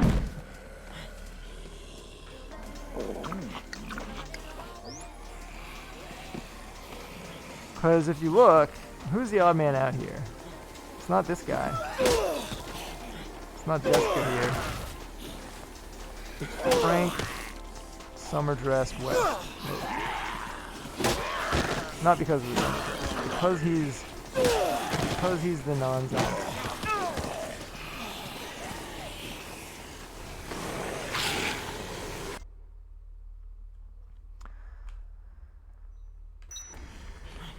We got a little less than a day till the chopper. And I'm excited because I don't know what's going to happen, having not seen the story through. I've only done the good boy front row student ending and follow all the prompts. Whoa!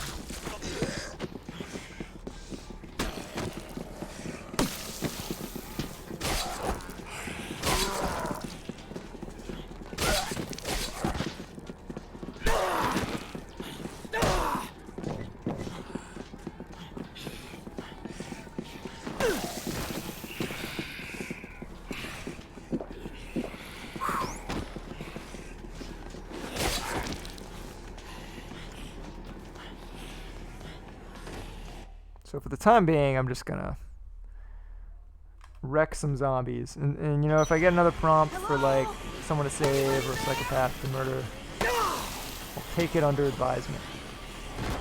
Until then, flash.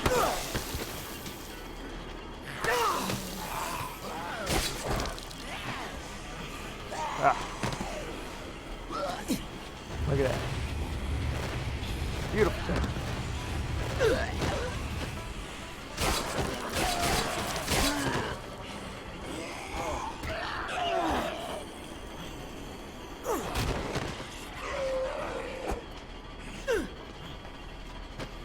Twist.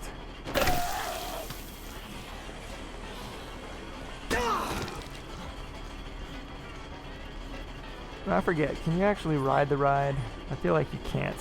You can only get clobbered by it. Let's find out. Maybe change clothes. I've been in this for a while. Much better.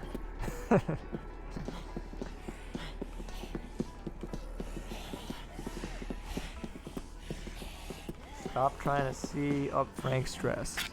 Why don't you make me?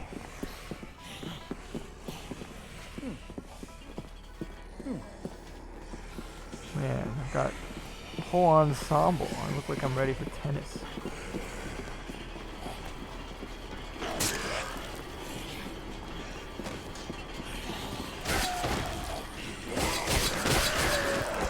This knife is getting my book benefit for edged weapons. Does this have... Okay, does this work like in DR2? You can actually escape. Yeah! Brilliant. Did it break or did I drop it? Oh.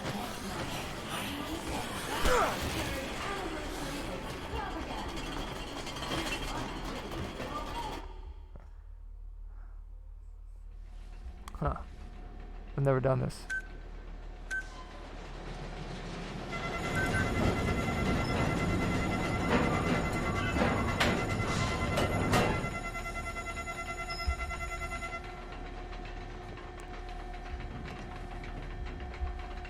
I truly don't know what's happening.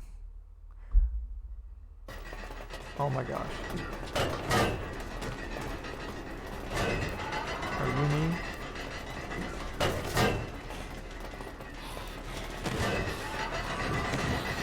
Oh man, you gonna unlock the shortcut for me? Ooh, the small chainsaw came back.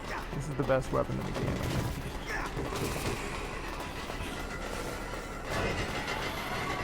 This count as an edged weapon.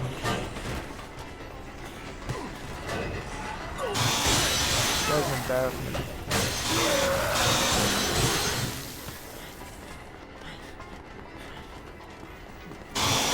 Going, I'll clear a way for you, but you're just everywhere. I don't want to go.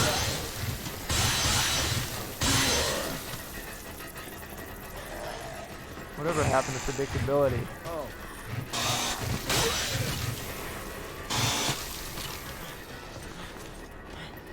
Oh, it does count as an edged weapon. Beautiful. So now I need to never get rid of the book in my inventory because it's too good. Whoa. Ah. Hold the pose, you schlub.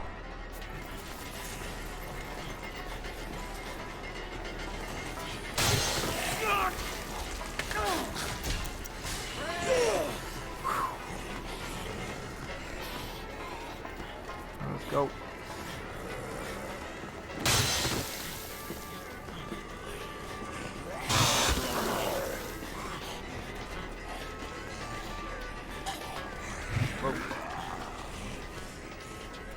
Where are we going?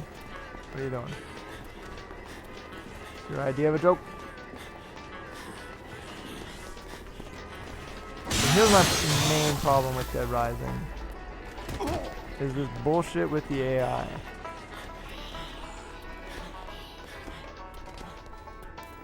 Just head through here and we're already at Paradise Plaza. No kidding. Through here meaning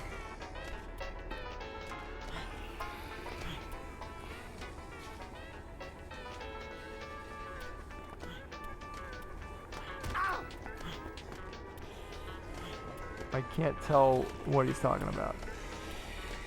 Any guesses? I guess I might as well save.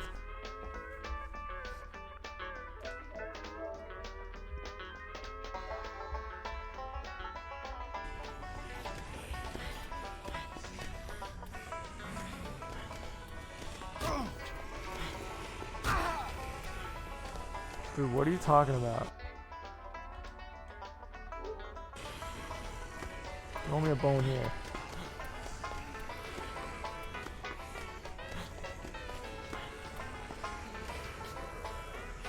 Ah. Alright, I think it's time to chainsaw Greg for leading me astray.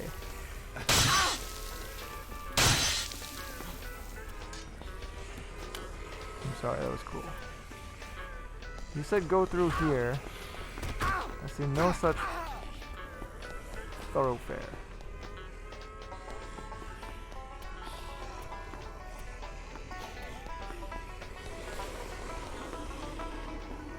This is the ladies' room? Yeah, what are we doing here? You just took me to the ladies' room because you're sick. Like, there's not even a way through. I feel like he was probably supposed to take me to the...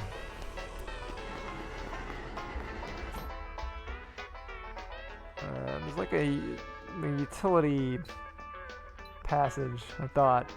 Maybe not. Like, what's this? Let's see what that is.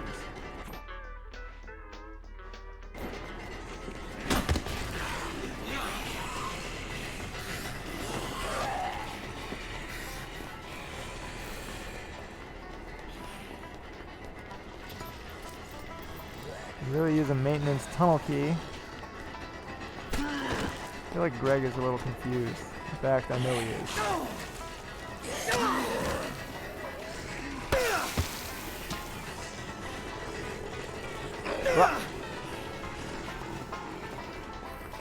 Alright, you get one more chance.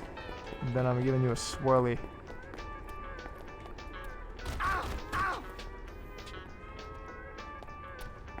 Taking a long look at himself in the mirror.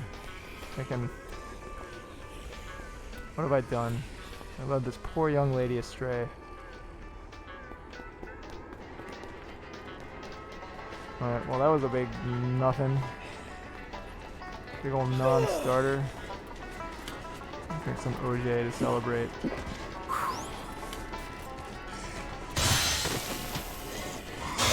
Alright, back to the plan.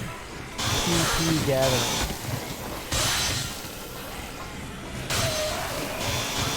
We're in it for the prestige. What could be more prestigious than this?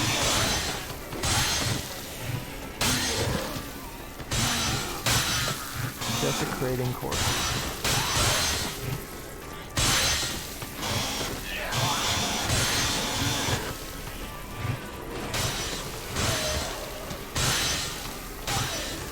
You know, if they ever make a Dead Rising 5, which they probably won't, never will, they should do a stadium setting as like part of it.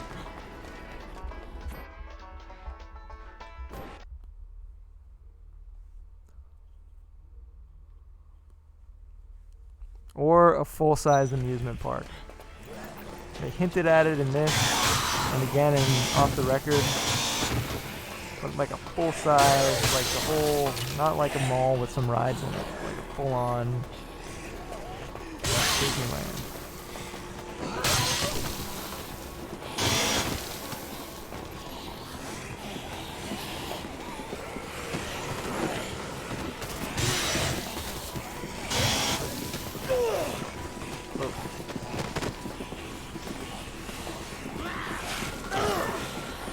Jurassic Park, that'd be good.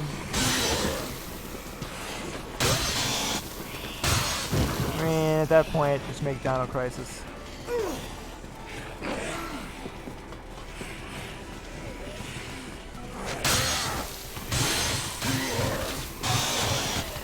I don't totally get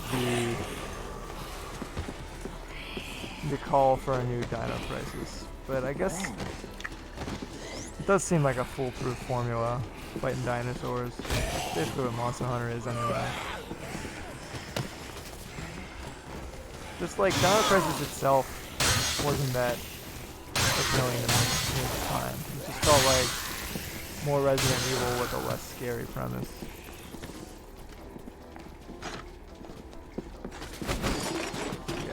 Ooh. Couple of these, couple of...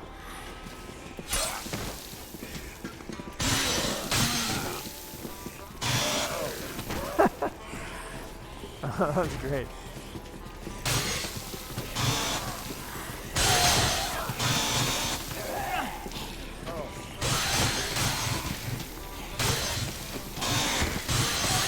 Yeah, you didn't even. So you kind of see what I'm saying then. I mean, I think they could do a lot of cool things with it. And here we go.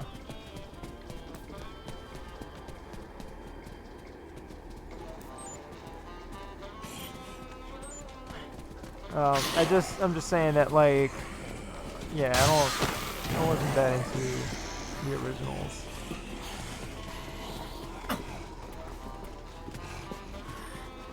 Big video game expo like E3. Yeah, I mean, yeah, this pandemic's gonna reshape everything. Maybe you could do a. I mean, the very idea of being like crowded places has become novel. Somewhere around here there's a katana.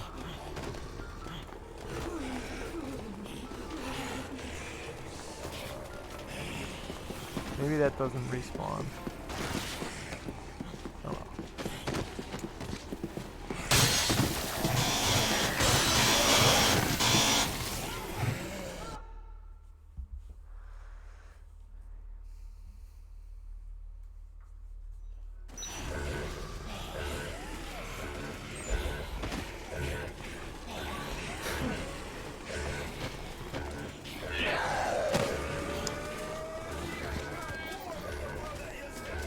That would be a good premise, though.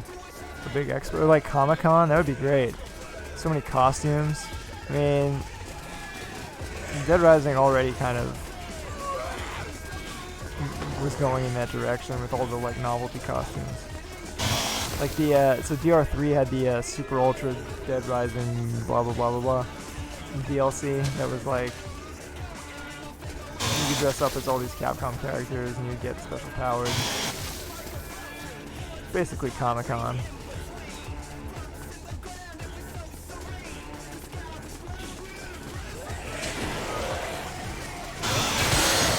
Yeah, because E3 is like still mainly an industry event, so it's not as zany. You don't have the zany factor. Comic-Con or like PAX. I feel like Comic-Con would be the one. It's like the most famous event.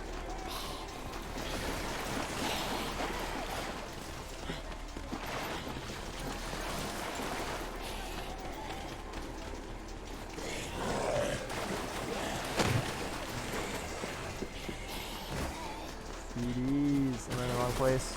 It looks like. Oh yeah. Woman in Despair. Goal player. Paradise Players. Wait. Yeah, this place. Ah. Here we go.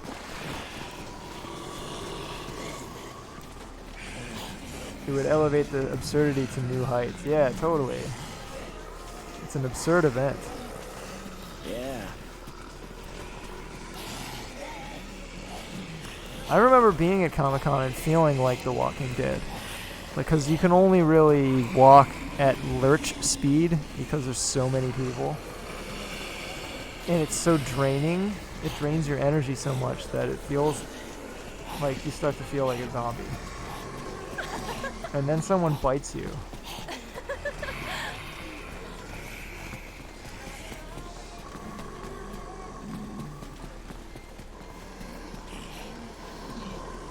Exactly.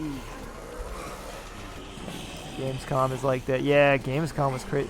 Actually, the one time I went to Gamescom, we had a little streaming treehouse thing. It was like this elevated booth.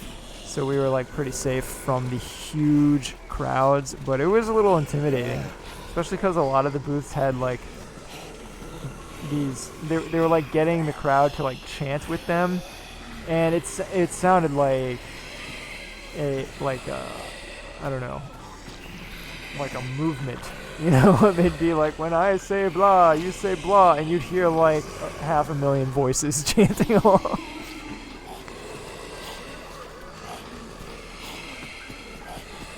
Simone, let's get a move on. I should probably be doing a better job of listening to what these NPCs are actually saying. Yeah, it would be a good scenario. I mean, I think maybe it would have happened had Capcom Vancouver not shut down. And now we'll never know.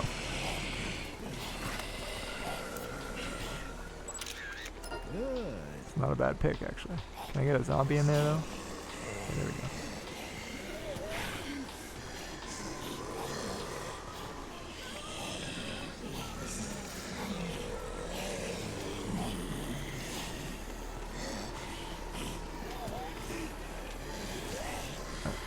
This is well staged. I just need a zombie to... Perfect.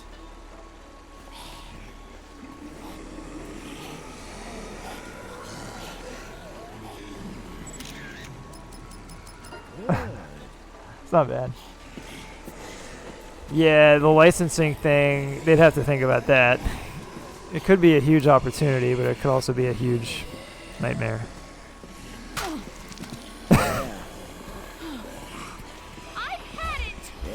Well, how would you like to come to a safe house with me instead of standing there with your hands on your hips? Was I supposed to, like, give her something? I think I missed a cue. What's it say?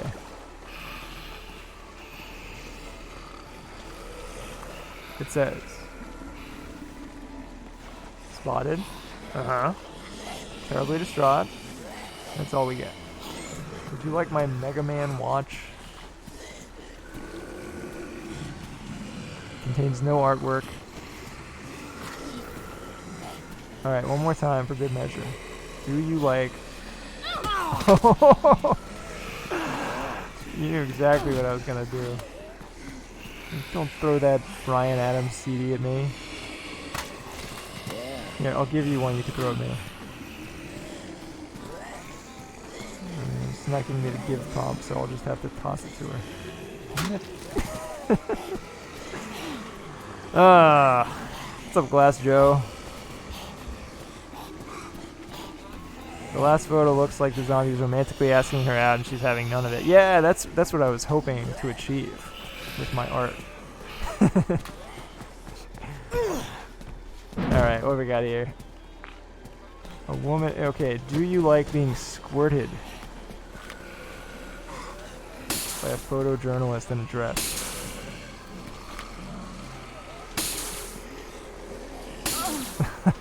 Like the grunt.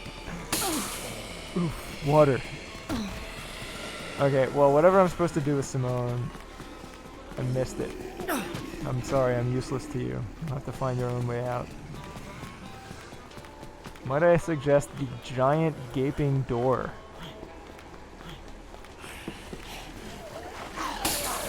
Stay back. Back, I say.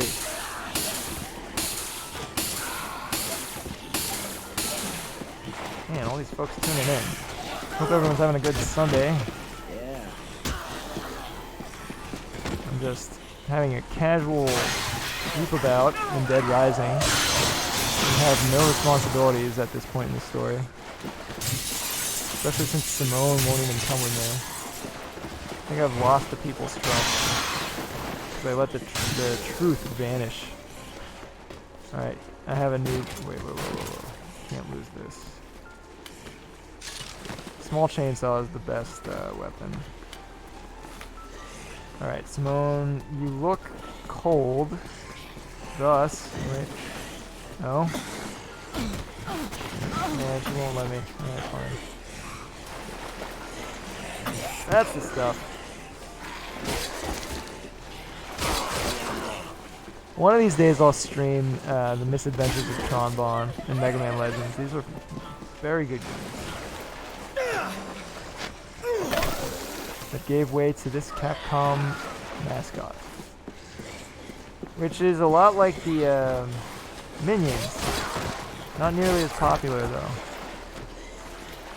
In their time, everyone said, oh, they look like the Lego Men.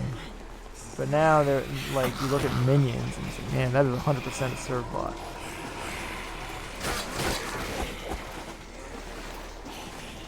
Mega Man Legends is legit very, very good. It's my favorite Mega Man by a mile. And it's also like a complete bastardization of Mega Man. It has almost nothing to do with anything involved with Mega Man.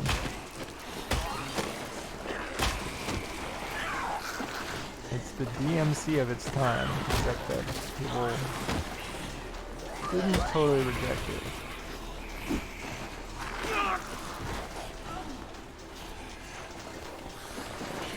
I mean, I don't know why this woman won't. I mean, I probably missed what she said. This is just a case of a dude not listening to a woman, so I think I should just leave and think about what I've done. It would be nice if there was like a journal, though, that told you what she said, because you can be expected to listen in this game full of distractions. Speaking of which. Right. Nice. I mean, I wouldn't follow me if I were someone else. I would not. I would not follow Frank. Even without the dress. I don't know, maybe in this scenario I might follow Frank. Because he's at least got the color of a living person in his face.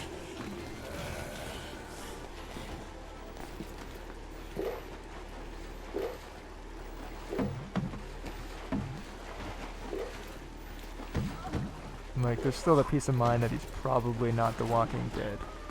But I guess part of what this game is about is explaining that we're all Walking Dead. Whoa. Goods. I mean, that's what it's like to relive the same experience over and over, like in Groundhog Day, right? Like, Bill Murray is essentially a zombie pretending to be alive. You know, but he's also, he's seen it all. It's like actually for him it's more like being the only living thing in a dead world. Everyone else is a zombie. Which is exactly what's happening in this game.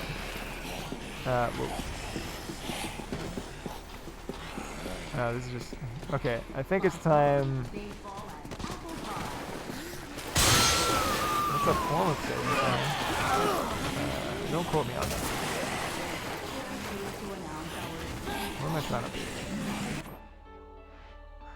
be? Okay, yeah. Cam's camera. Where is Bill Murray? Why didn't I take the katana? Oh. That's a valid question. I should probably go. I think it was because my inventory was full.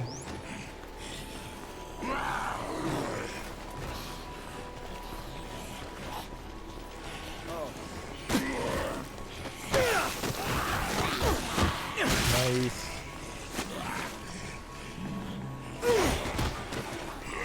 Got all the right moves. Katana's up here, right? That's the OJ.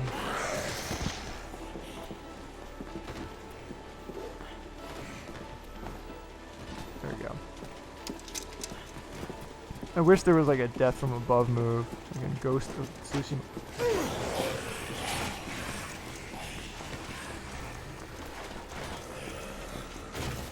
So another game I'm definitely going to stream in the not too distant future is the Bionic Commando reboot in 2009, starring Mike Patton as Rad Spencer. I'm a shameless defender of that game. It's got some severe flaws, but otherwise, quite good. Like many Capcom games.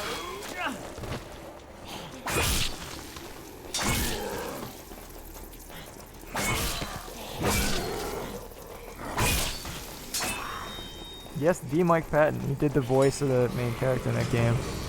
He's been in a couple games. He was in The Darkness. And, actually, those might be it. The Darkness and Bionic Commando. Bizarre.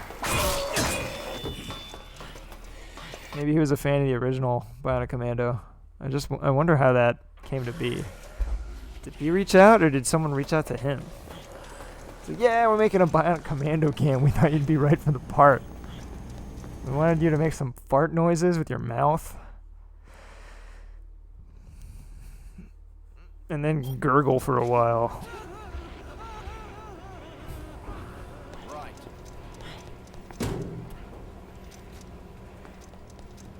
Got you. Got you. Simone will only follow you if you come back to her with a medical technician. I missed that. Unfortunately, I've murdered her. So now she will only come back Got you. as a zombie.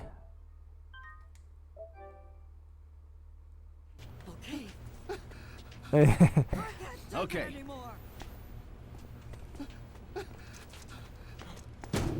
Got you. David, Okay. Got you. my dude. I feel like it's time to change clothes. Right. Got you.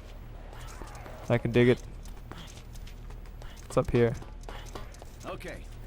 Oof. Oh, this is how you get to the heliport.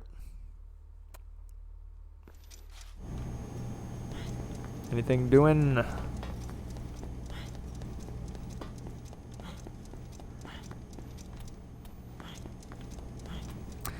I mean, it's so cool that you can just, like, kind of go wherever. It's just an ecosystem that's alive.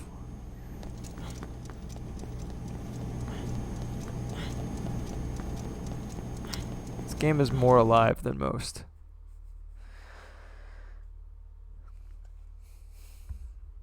Right.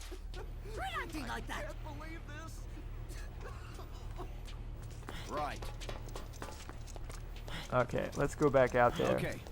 And wait, which way is out again? Oh, should have been standing there. Thanks. There Okay. we go. Oats.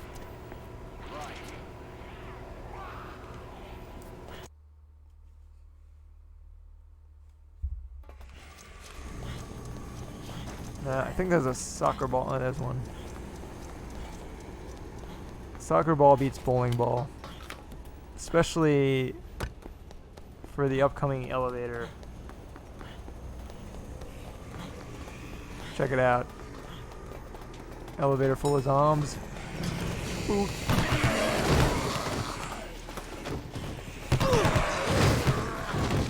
Beautiful thing.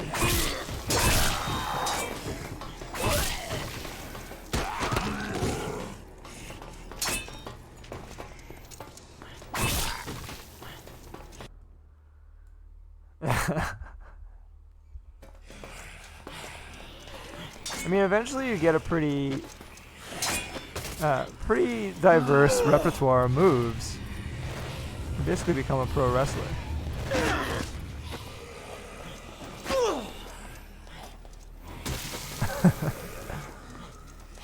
Insult to injury.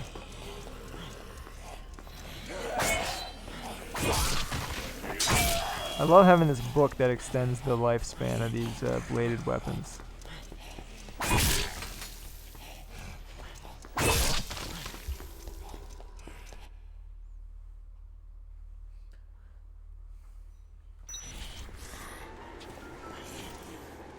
Nothing to do.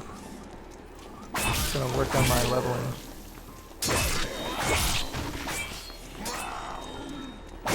Actually, so there's some of these question mark spaces I would like to check out. Where did this go?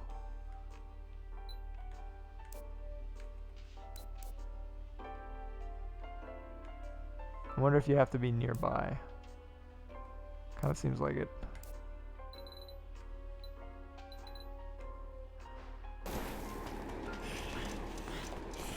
Well, I guess I'll just explore.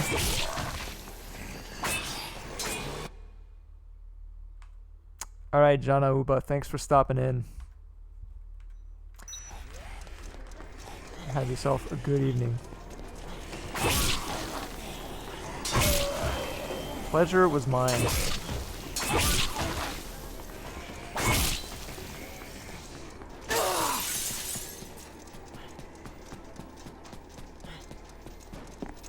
Oops.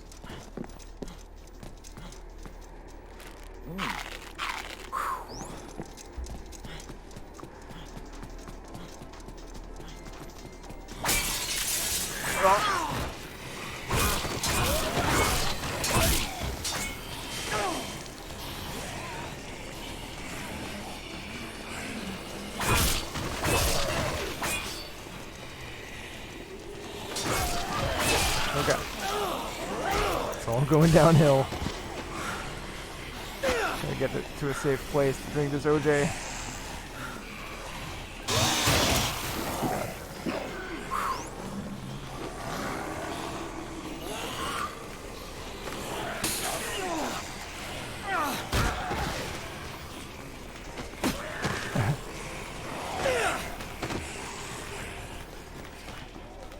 Check out the second floor. Yeah.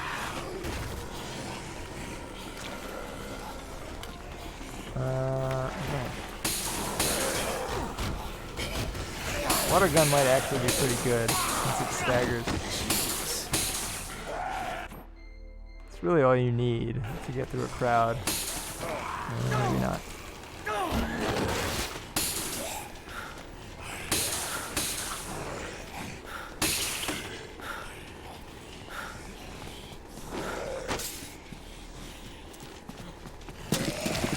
Wow. Things shred.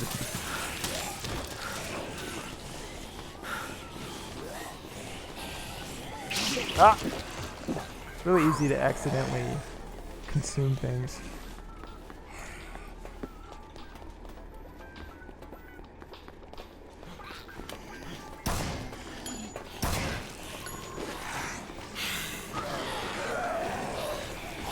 Ugh.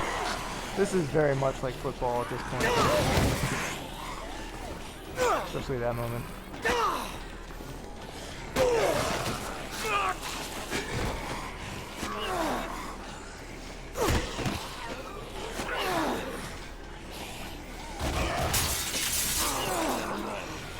Yeah, you.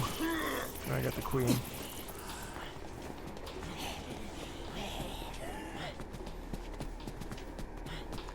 Okay, hockey stick. This actually owns in much the same way as the soccer ball. Violent sport.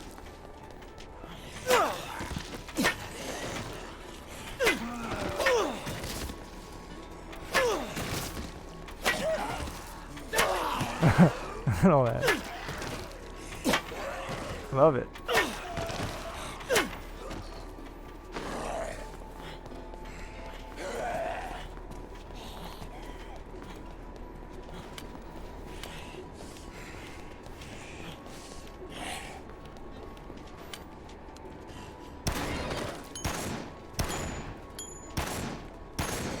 Oh, he's got the hard hat.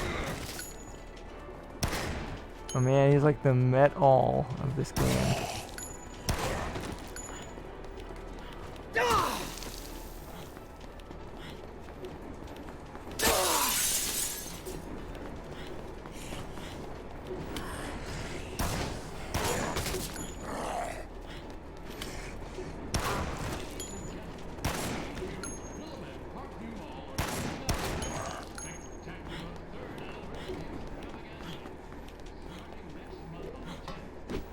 Whoa, what is this thing? Oh, it's lipstick. It's getting them all pink with the Jojis. Humiliating. I like that the giant lipstick thing actually applies lipstick. It's not just a prop.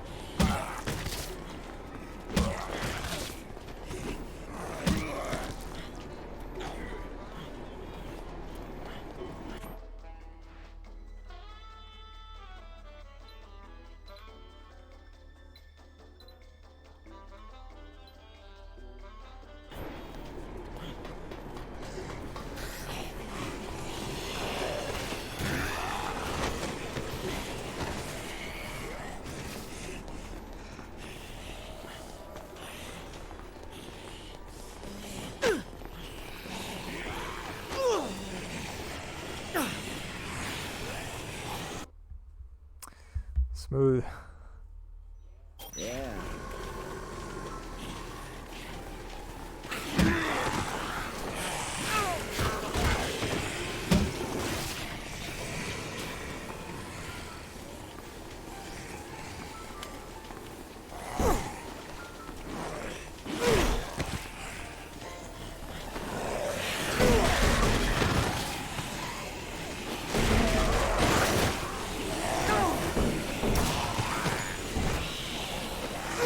There we go.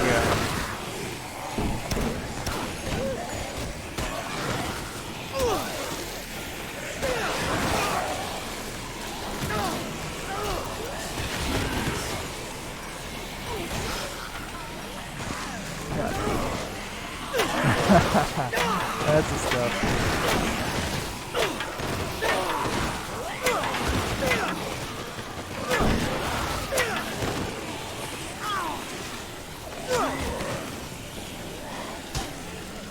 Here we go, here we go. Ah! Big bonus.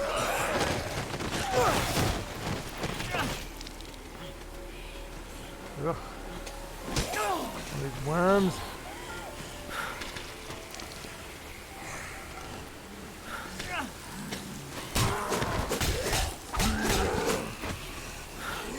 What do you think you would do if you were in this scenario? Stuck in a mall, zombies everywhere. I think first order of business would be to raid the Auntie Anne's. That would give me the motivation I need to keep living.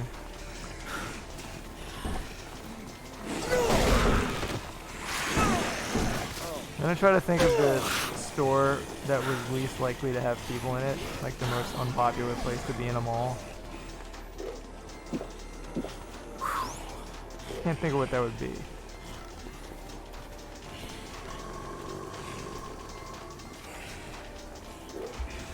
Mrs. Fields always seemed pretty empty.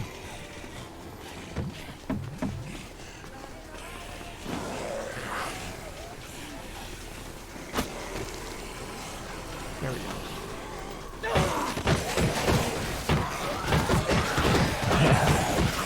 Oh, this is great.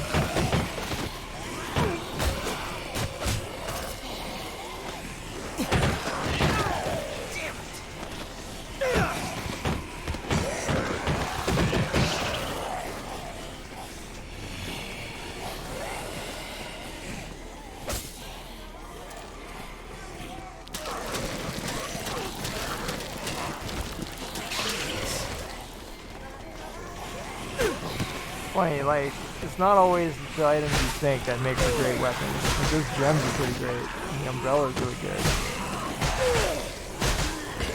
The guns are terrible.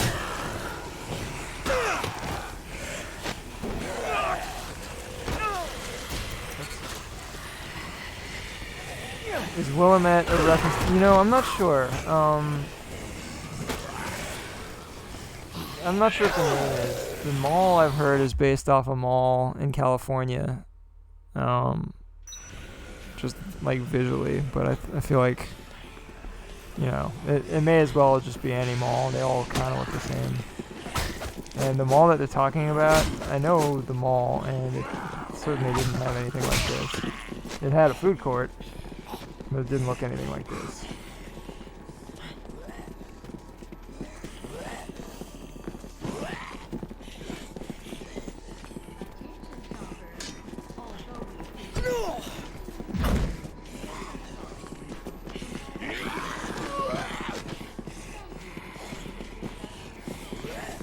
Cousin lives in Willamette, Oregon. It is pronounced to rhyme with damn it, not Williamette. Like Willamette? Like Willamette. Willamette.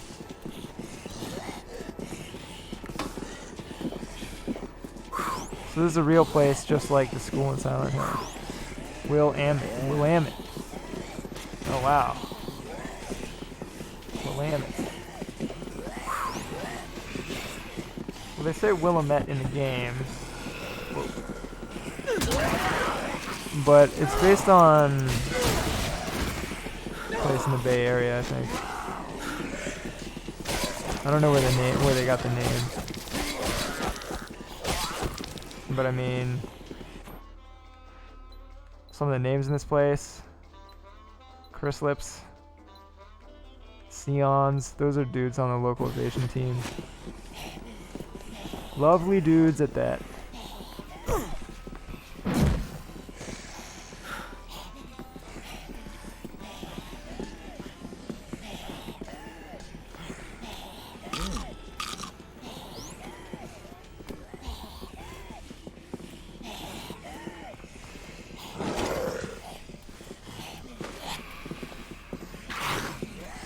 Yeah, I mean, I don't even know what that mall is like nowadays. It seems like malls in general are on the way out.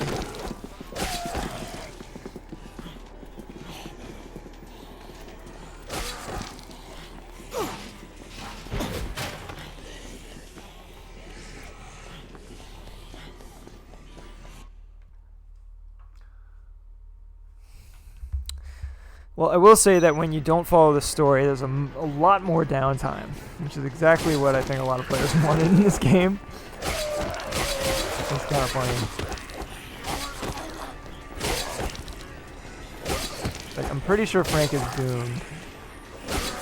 But he'll come back. It's just like Bill Murray in Groundhog Day. Doesn't matter.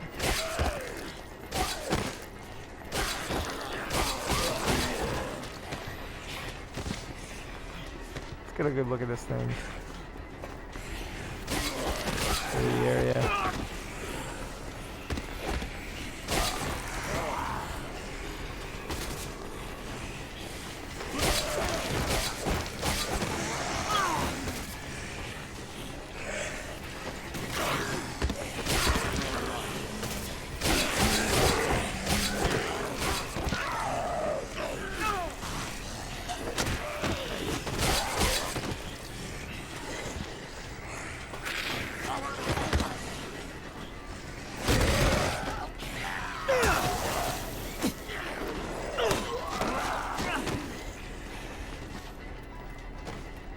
Yeah, shopping malls. It's crazy how it feels like everything's changing so fast.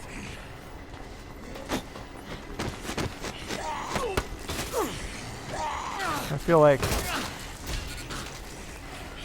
a 50-year-old. I feel like being 35 feels like what it used to feel like to be 50.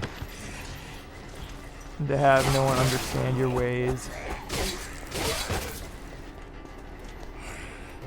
Oh, this is the Willamette Wallaby? Willamette. Willamette. What is this thing? What does it look like to you? Kinda looks like a rabbit. It's like a hunk of meat.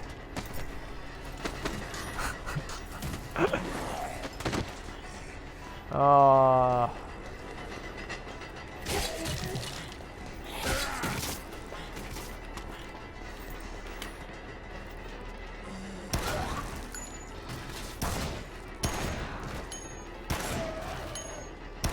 I wonder what's the fastest way to accrue prestige.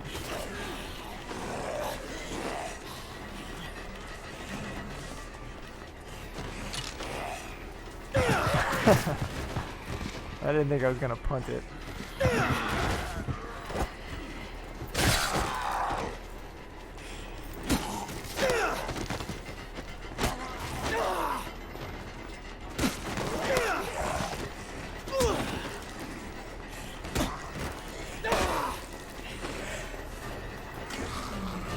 Man, that was like a wrestling move.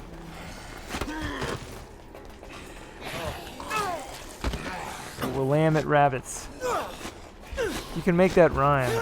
Willamette rabbits. Did I ever do karaoke in Japan? Did I ever? Yeah, like all the time.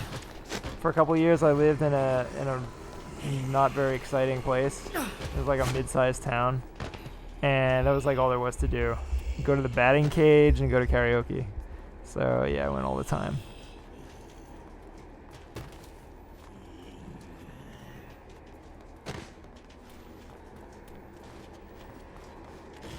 The only good mall in the Bay Area is that one in San Mateo. It's funny you mentioned that. That's the one.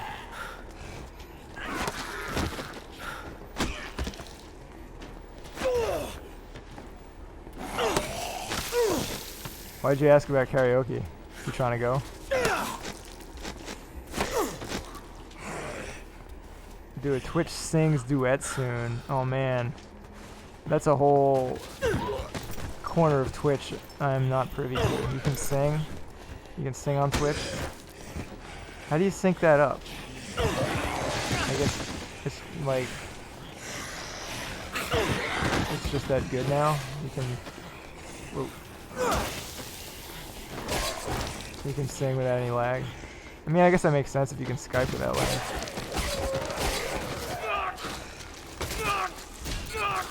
Yeah, that's what this mall... Allegedly. I won't say who told me because he told me not to tell anyone, but who cares?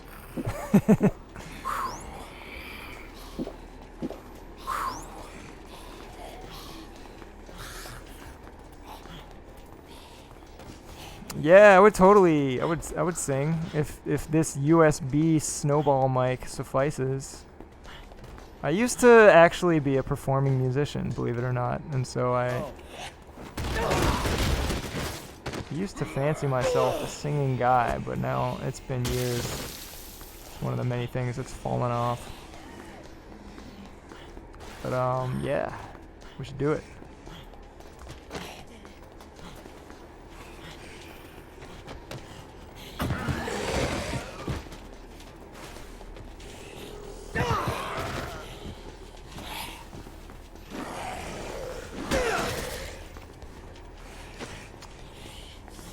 Has anyone written a good song yet about the death of shopping malls?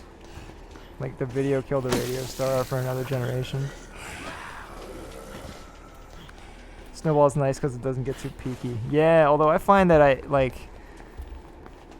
it's either like I sound like I'm right in your ear, or I sound like I'm on another planet, depending on like.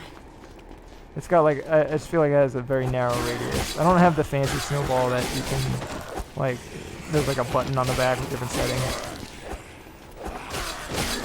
I haven't quite mastered using it, like where I'm supposed to put my mouth yet. I feel like on the streams I'm a little loud, but that's because for weeks I was having trouble with being too quiet.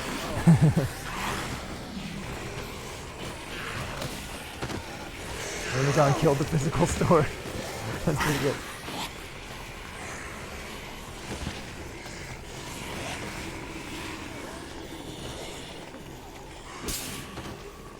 I'm kind of digging this lipstick weapon. It's a good poke. It's like the Demon Soul's spear. Or really any spear. So I was saying earlier, but I wonder if anyone remembers the similarities between Shadow of Rome in this game, because they supposedly made this sort of out of the guts of that game, and I swear Frank moves just like Octavianus. He's got like the same posture, that same hunched posture, and they're kind of similar in their gameplay. Okay, thanks Maddie, much appreciated having you tune in, and for the host. Have a good din-din. But yeah, they like in the Colosseum where you like, there's just like crap strewn all over the ground, and then people toss you stuff occasionally, but you're just kind of making do with what you got, with extremely violent results.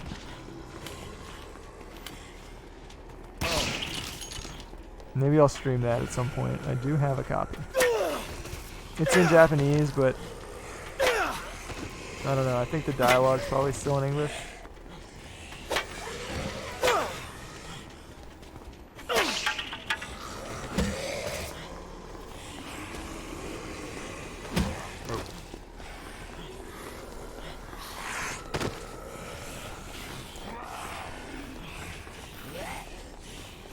I was talking about Shadow of Rome.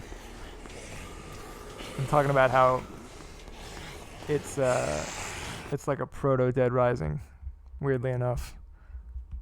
It used like the tech that they would eventually like flesh out to create the engine for this. And the protagonist looks and moves kind of like Frank, really, like his posture and also just the mechanics of like finding crap. Oh shoot, sorry, I didn't mean to do that. Finding crap on the ground and then like making do with what you got. Yeah. Shadow of... I was saying I might stream that sometime in the near future, and the version that I have is in Japanese, so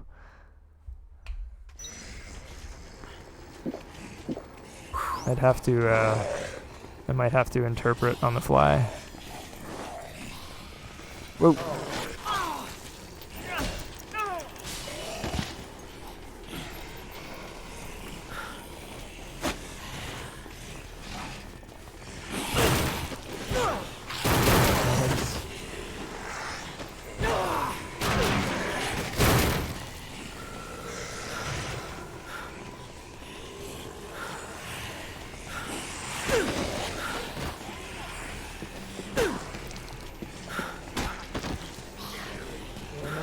Killed that physical story, yes it did.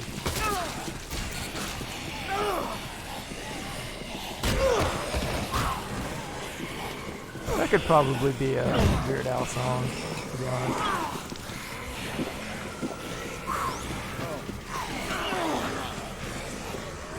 Bow before me.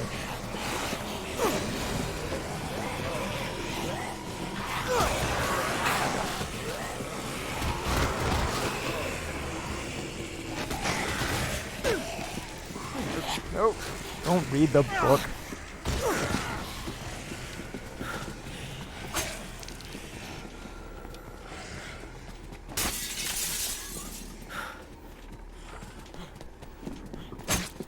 Well, I've pretty thoroughly defeated the story mode, I must say.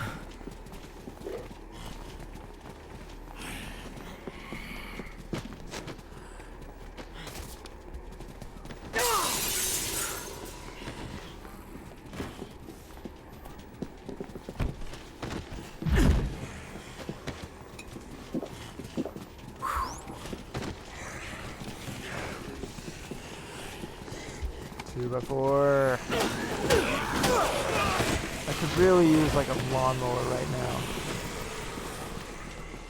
Something. Yeah. Chainsaw. There's gotta be something good around here. It's a construction site. Back.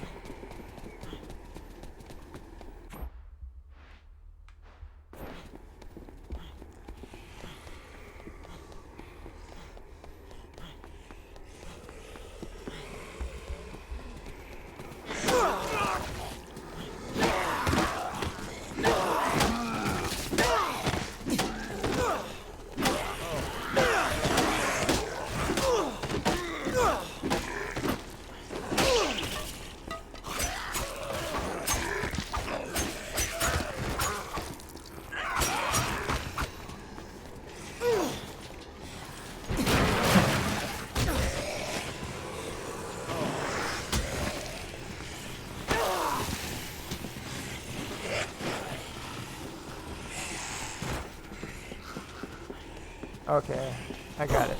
There's a hardware store up ahead with a chainsaw in it. Load up Shadow of Rome later and check it out and see how similar the two feel. Yeah, it's worth a look. I haven't played them back to back before, but I just remember thinking that they felt like relatives.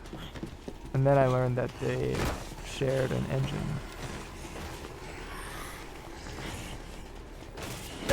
And it made me realize that they're actually pretty close in terms of like development timeline.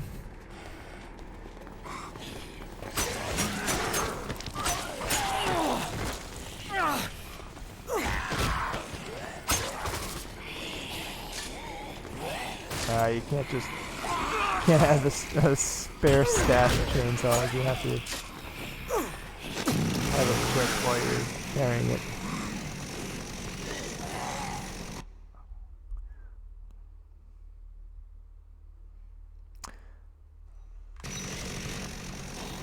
But yeah, the PS2 was a very good era for Capcom. I feel like they were really on fire for a while.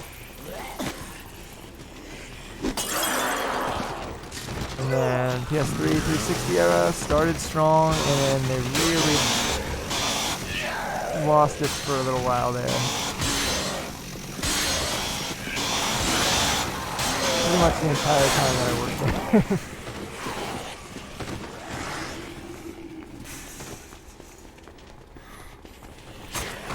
They did some good stuff though during that time.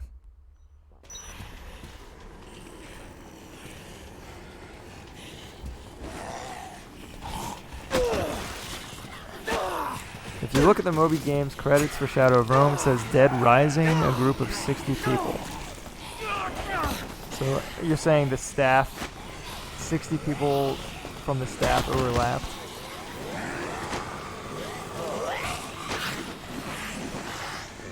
That is a lot. Sounds like an entire team.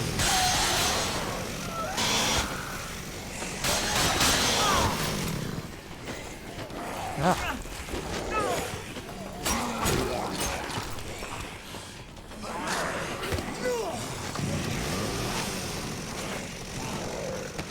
I guess there's no reason to go out. There's plenty of zombies here.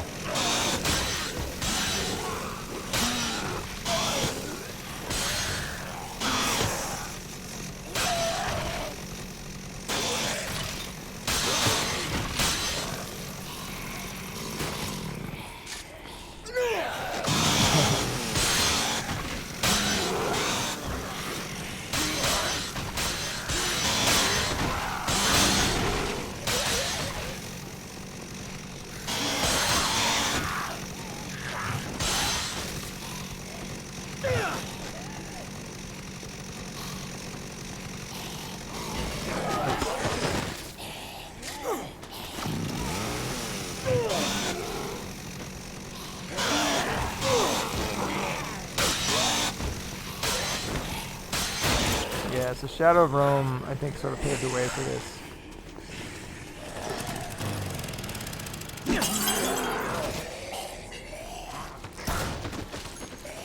No, you...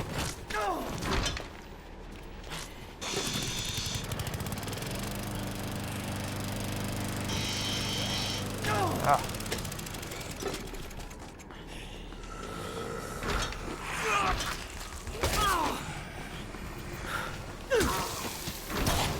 Good lord.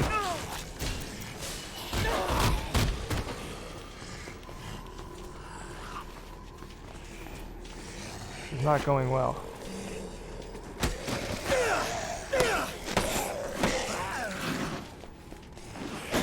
Oh.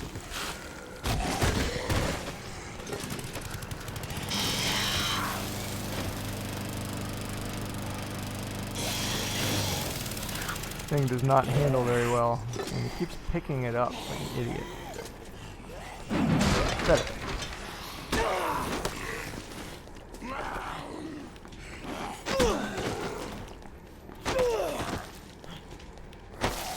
Damn.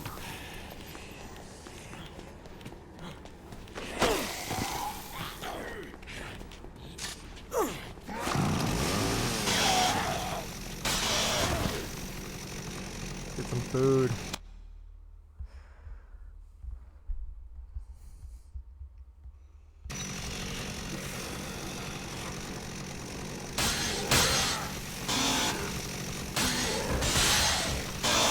Somewhere around here is a grocery store, and it's chock full of food, like they tend to be. I think it's Sion. Yeah, Sion's.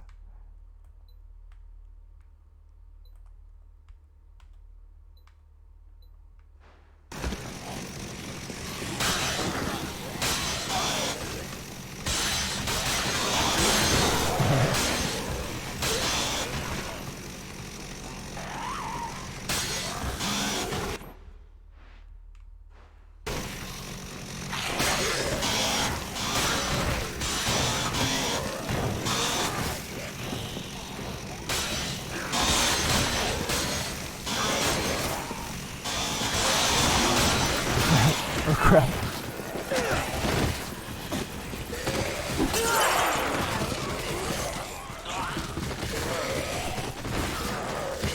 That's the stuff.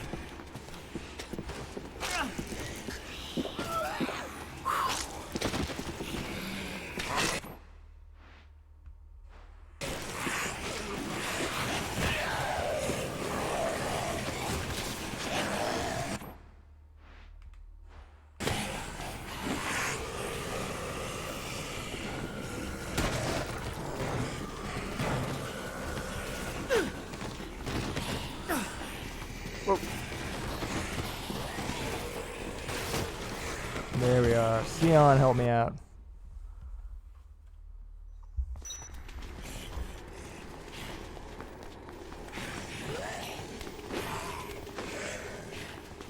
Look at this beautiful floor. Lovely supermarket area. Just nice to be here. Is there a cereal aisle? We got TV dinners. Just having some corn. Cereal. Cat food.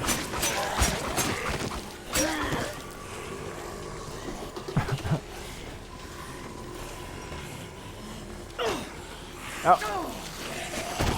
Stay back. Oops.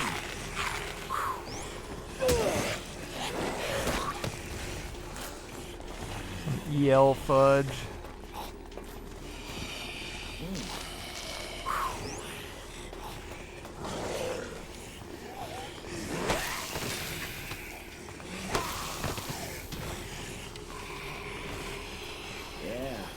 Man, look at these high-res textures.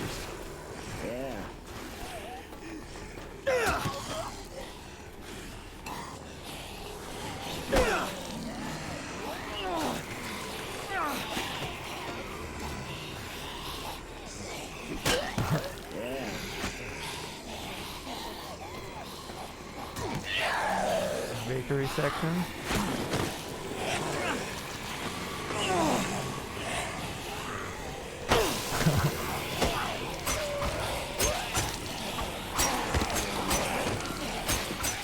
Zombies ate my neighbors at the supermarket level? Man, I need to play that. I'm sitting on a copy. There's no excuse. I hear nothing but great things about it. I have it on a Genesis. That has procedurally generated levels, right? It was like one of the earlier games to do that.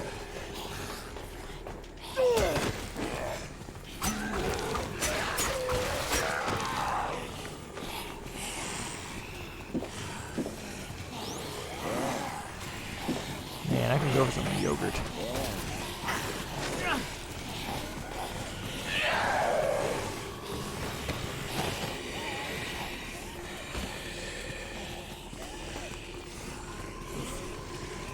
Turn my head and something cracks loudly. Probably a sign I should sign off before too long. I think here's what I want to do. I don't know what time I'm waiting for, but like I guess when it gets to day 3, well, I don't know how long it's gonna take in game. You need a good, see, that's the problem with not doing the story, is it's hard to divide your time. There's like no good cutoffs. Hopefully a good cutoff will come before long. Yeah.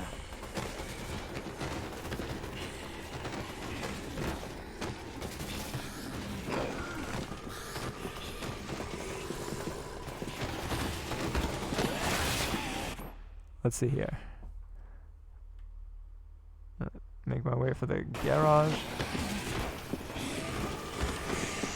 Oh man, there's a blade store. That seems like it could be useful. Especially for me with my book. Alright. Here's that battle axe. That's a good weapon.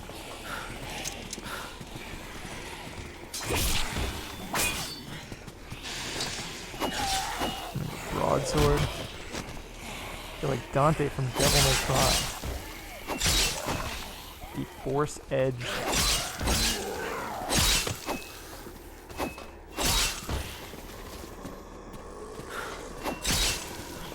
Alright, stock up on swords. I will never run out. Is there a battle axe? I could have sworn it must be somewhere else.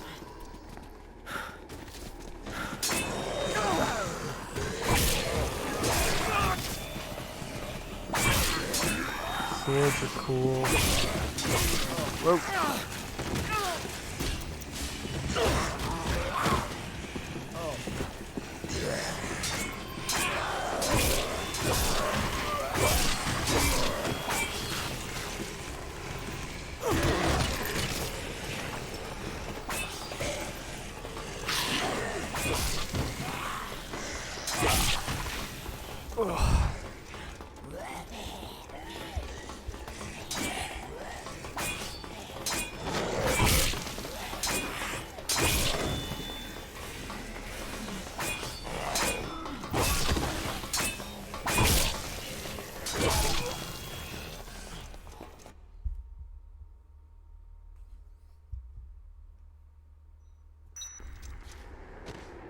Alright, 9 hours 50.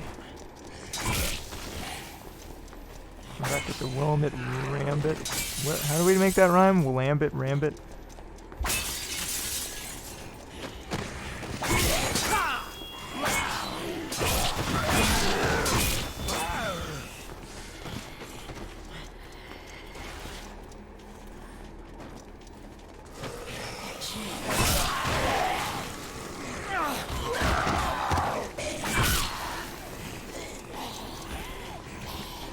Ah, there's gotta be something good in this box. Yeah.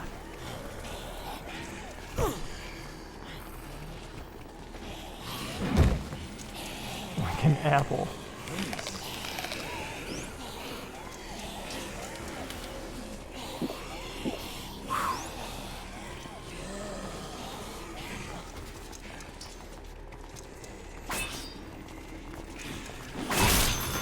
Cool.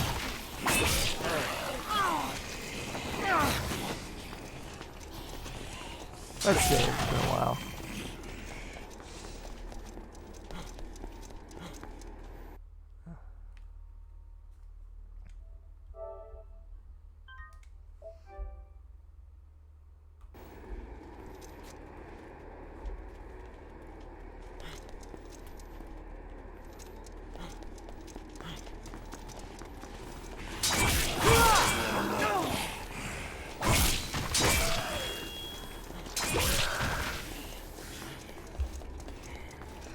Sure, use a skateboard right about now.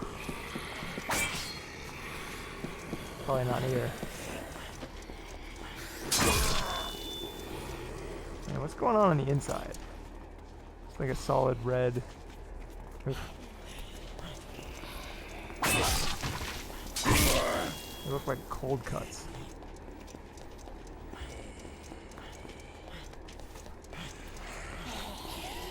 Where does this go? All the way back there. That's not.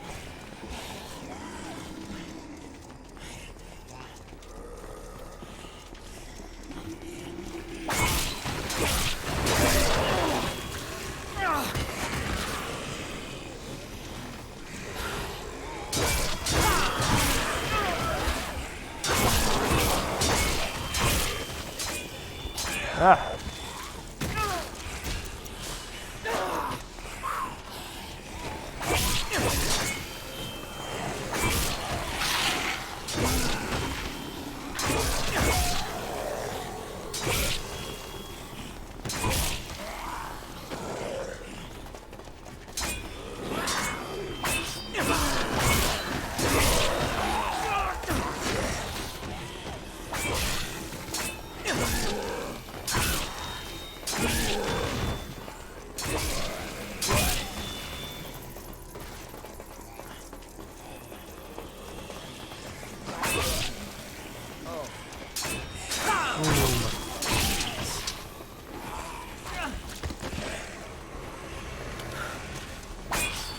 It's like a heavier, maybe not.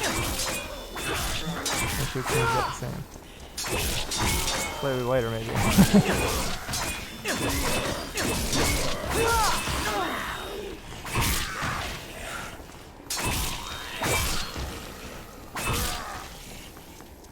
Damn it!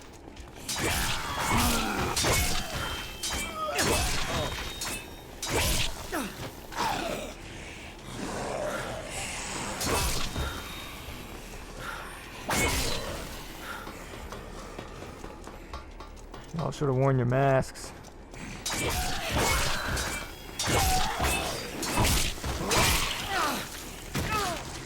Now in DR2, off the record, they introduced the Zombrex thing where Frank is infected. I don't remember how that works. It seems to me that that means that if you don't do some of the story stuff, which guides you to the Zombrex, which is a drug,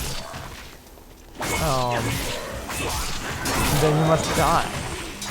Which means that it seems like it would take away some of the agency that defined the first game, where you can tell the story to bugger off if you want. I don't know. I have to play it again. The Gear 2 and Off the Record are fully co-op. All the ones after the first one are, in fact. I think. Hey, Rob Scotty. There was a sequel to Zombies Ate My Neighbors? I didn't know that. Zombies Shrunk the Kids. Zombies Blew Up the Baby. I always thought that was an awkward title. Honey, I Blew Up the Baby.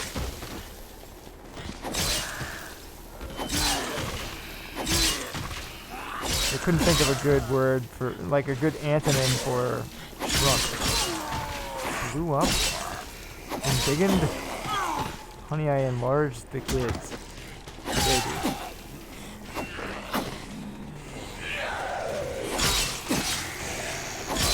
Identified. It's gotta be a better title though.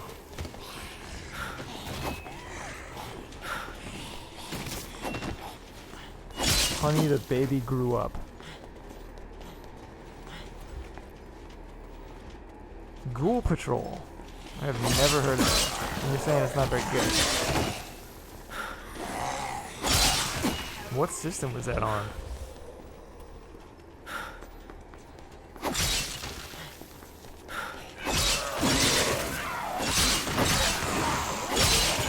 The only one Highlander.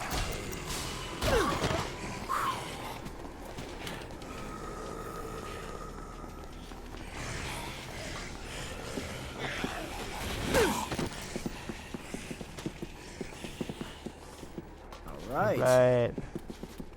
I'm ready for the streets.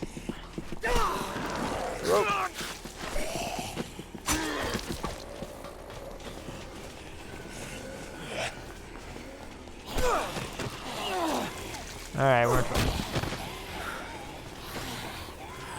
Hate to lose all this prestige.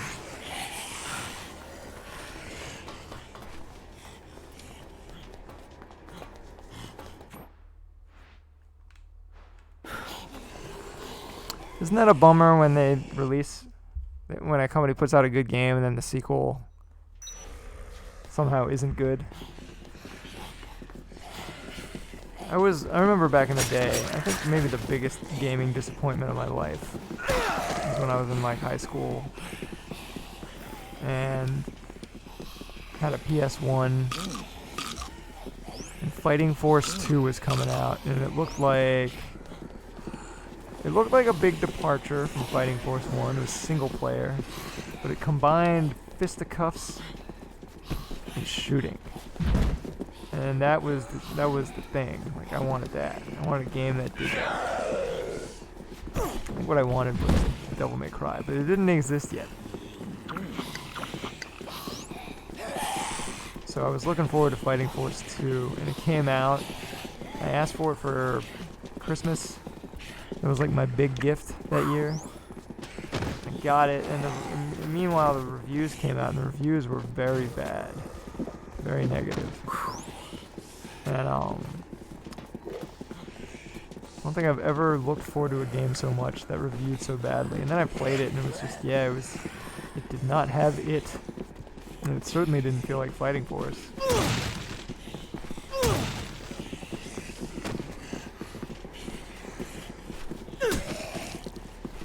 It was just really boring and like labyrinthine. It had that problem a lot of PS1 games had, where it's just like super easy to get lost.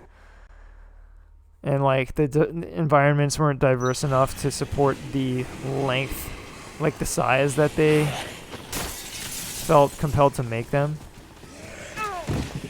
feel like big, substantial experiences. So you just have like these big, samey environments.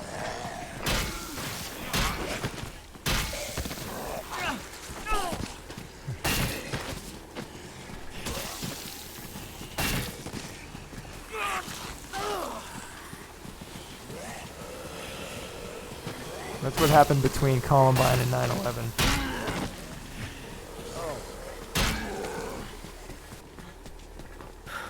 Alright, here we go. Little discovery moment. He's stumbling on this treadmill. Oh, ActRaiser had a terrible sequel. I didn't know about that. I think I knew it had a sequel. I didn't know it was terrible.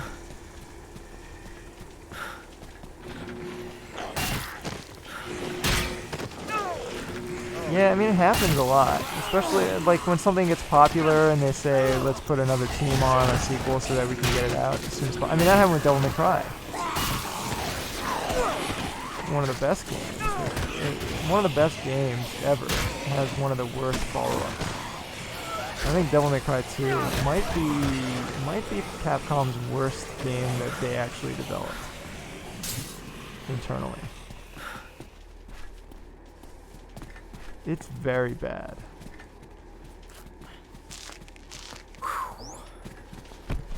Sandwiched between two of all-time classics.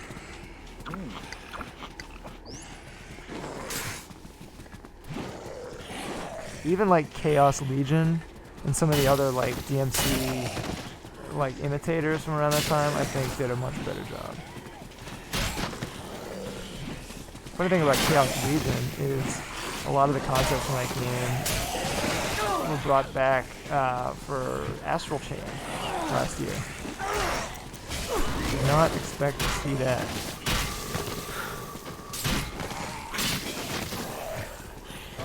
Yep. Good lord, there's a lot of you.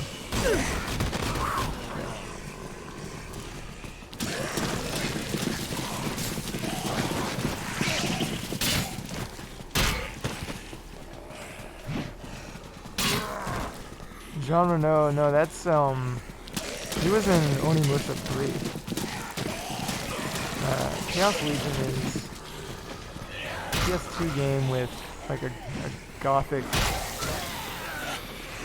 it's got that same sort of thing with, like, gothic environments with, like, a visual kei protagonist. You know, he looks like a J-rocker from the early 2000s. And he's got, like, strawberry-colored hair. And it's a hack and slash. So, like, and it both, like, the cover art and the marketing, it all looks very Devil May Cry. Yeah, it's like pinkish hair. And, you had these things called legions that were like, it was kind of like stands in JoJo, if you're familiar with JoJo's Bizarre Adventure at all. Basically like these little, like, freaky human figures that they looked like they were made out of suits of armor, and they had different combat styles. Like there was like a sword one, and they would like do sword attacks for you, and there was like archers or something that would shoot projectiles. Basically little assists, like a little legion of assist characters that would follow you around, and you could set them to active or passive. And like there were all these mechanics around the Legion, and you would like upgrade them over the course of the game. And Astral Chain, basically, I mean, they basically lifted that idea verbatim and even called it Legion. They used the same terminology. And, you know, it kind of makes sense, you know, if you worked on Chaos Legion back in the day and were like, you know, this idea had legs, but the execution was kind of messed up. I can imagine how they would have wanted to revisit it. You know, it's like, especially since it basically is, it seems very inspired by JoJo, which is now wildly popular, like, worldwide. I don't know, wildly popular, but, like, it's far more popular. Capcom also made a JoJo game back in around the same time, based on the arc set in Italy with Giorno. It's the only arc I know, and it had basically the same mechanics.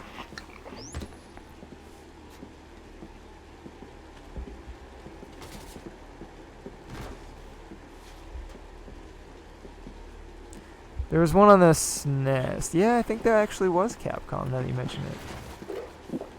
I have that too for some reason. A friend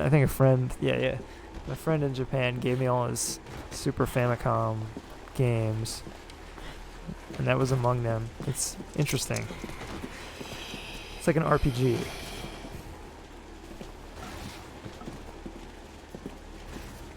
Wait, Chaos Legion was also released on the CP? Like the arcade?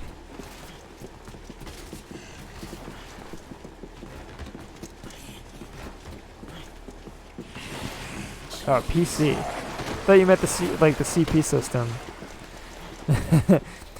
Yeah, it was on the PC. They had some early games that were on there. Mega Man Legends had a PC release. Fox Hunt. It's an FMV game. We had copies of these in the office.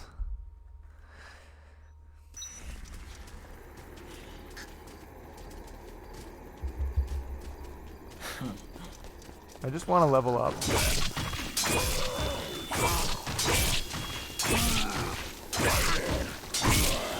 Yeah, Chaos Legion. I revisited that last year, thinking it deserves another shot. And boy, it's hard to love. There's a lot of cool concepts. I'm glad they revisited it with Astral Chain. That game is very cool. A little weird that you're like basically, like you basically have a slave. the in-story justification for the mechanics is kind of questionable, but should I get that or not? There we go.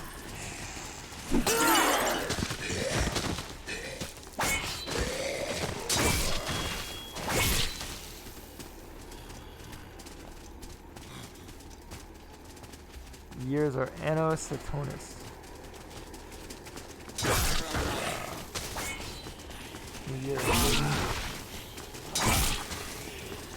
Is that in, what is that in Chaos Legion?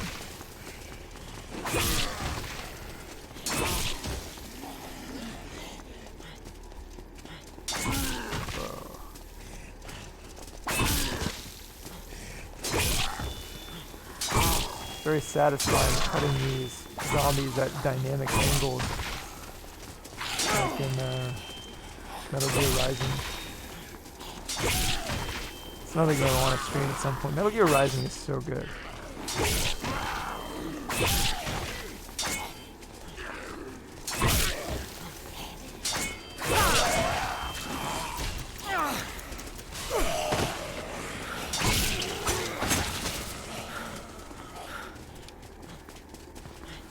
Yeah, Chaos Legion definitely seemed like it was trying to be more than just a game. Like, I think there was a comic. I think there might have been a comic, like a tie-in. But it seemed like they put a lot of work into the lore.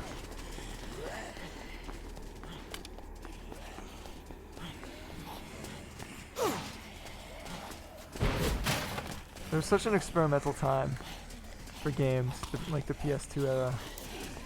Capcom also had the Capcom 5 on GameCube. This was a mix of like, I always forget if RE4 was one of those. Let's see, Beautiful Joe, Piano 3, Dead Phoenix, which got canceled, Killer 7, and I think RE4 was the other one.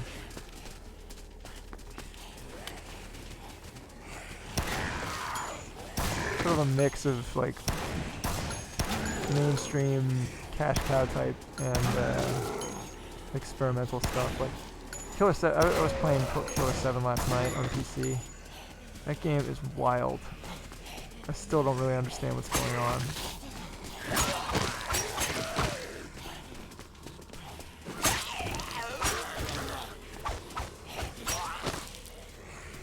There's really nothing else like it. Yeah, we only got the 4. Metal Gear Rising is the one with Raiden. Yeah, Revengeance is like the subtitle. Metal Gear Rising Revengeance. Ooh, a rock.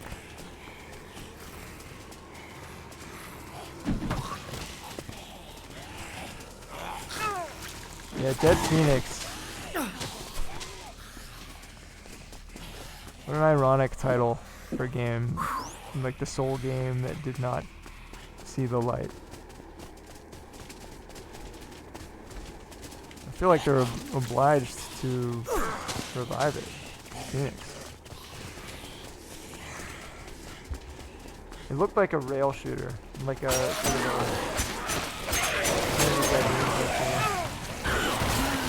a means it probably would not have sold very well. I don't know why they canceled it. I never heard a single thing about that game when I worked there, which was much later. But that Piano 3 is cool. You can sort of see the ideas that would later give way to God Hand and then Vanquish. Shinji Mikami games. Yeah, Sledge.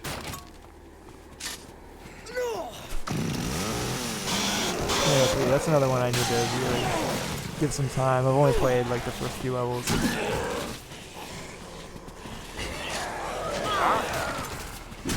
Stop this.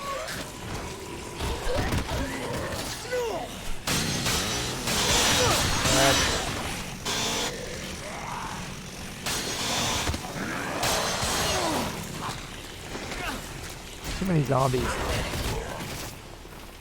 Do the world a favor and make another Dogma. Now, considering there's a Netflix series coming out, I kind of get the feeling that they got it.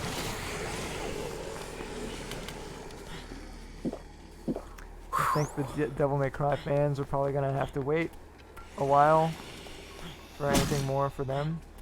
I think probably Itsuno's team is doing Dogma. This is all just speculation. I don't have any inside info anymore. But that would be my guess. It'd be cool if they made it co-op this time. I'm hoping that the fans will be forgiving though if it's not. Because, you know, they're gonna make the game they want to make. And they're gonna do a good job. I feel like they've shown us that by now.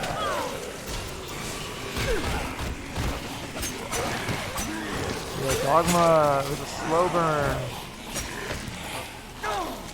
I mean, working on it was a very different experience, I think, than discovering it like years after it came out as like a sleeper, because it was not meant to be a sleeper.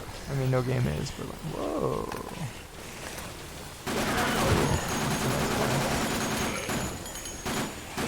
You know, Dogma was the most expensive game Capcom ever made in its time.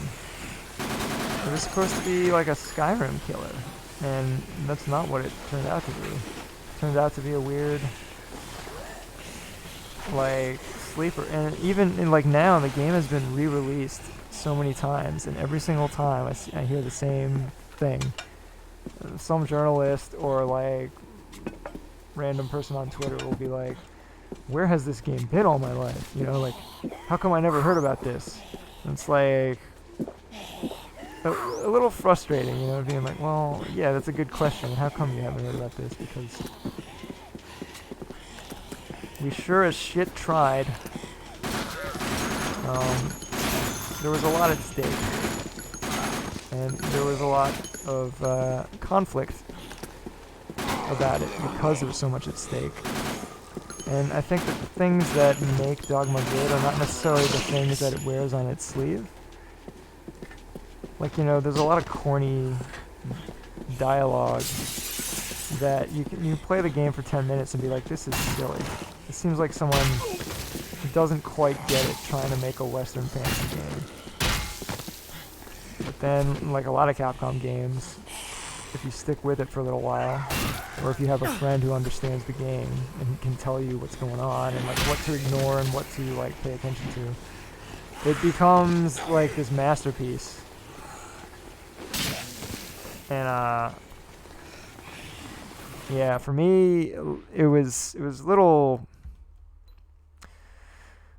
frustrating to work on it. But then when it came out and I actually had it in my hands, I was like, no, actually, this is highly addictive. And then when I got to the post-game stuff, which I won't spoil, but the post-game stuff is some of the best stuff in the whole game. And then the Bitter Black Isle stuff, which they added for the Dark Arisen re-release, is by far my favorite part of the game.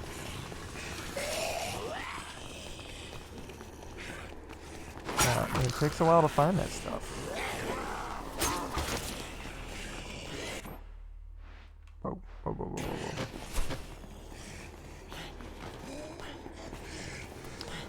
Yeah, the theme song, there's a lot of love for that song. I think I was talking about it last time, but like,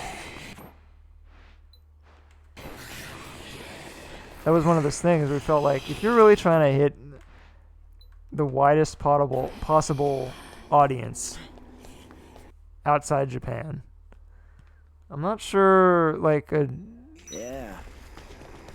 like J-rock wailing guitars thing that sounds like what music in the 80s sounded like outside Japan. I'm not sure that's the best route for your fantasy game, you know. But they, you know, they've made the game they wanted to make. And I think that's one of those things that makes the game feel special in retrospect and unlike anything. It's not quite like a Dragon Age or what have you. But it's not really what they set out to do. You know, it's kind of like the accidental cult following for the thing that was supposed to be a big hit.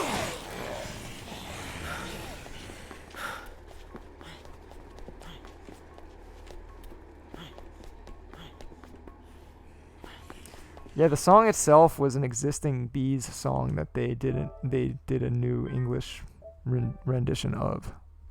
And if you listen, so here's the freaky thing. If you listen, the lyrics are all about the aftermath of the big quake, the 2011 quake. And I had this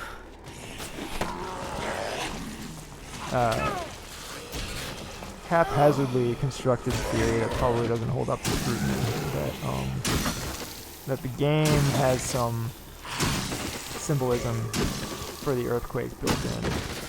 Again, I don't want to spoil it, but if you've gotten a post-game, you might know what I mean. Or you might think I'm wacko.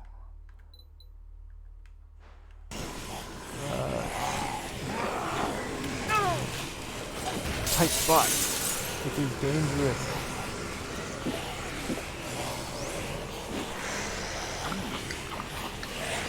Eating.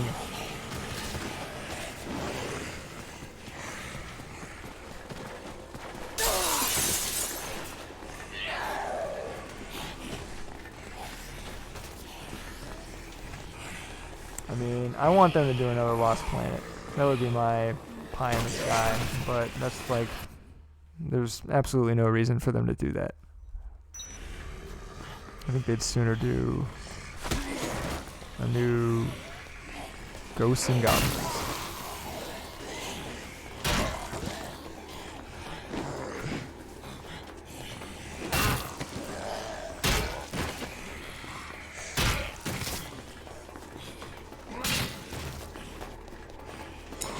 You know, it was Ghosts and Goblins, and then Ghouls and Ghosts. I feel like they should have come up with something besides reusing ghosts.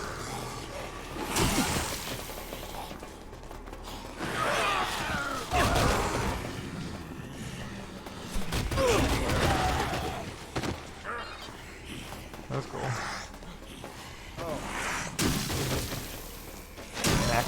Maximos. Yeah, I need to give Maximo more time too. I have both games.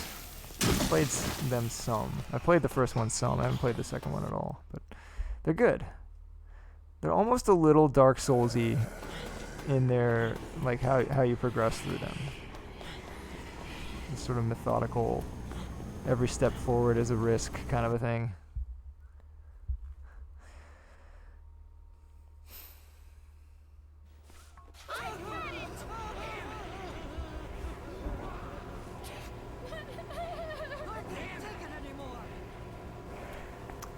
Yeah, Lost Planet. I just played through the first Lost Planet for the first time. It's still very satisfying, but Lost Planet 2 is my jam. I play through that every year. I've had it! I can't believe this. Son of a bitch. Son of a bitch. Who's swearing?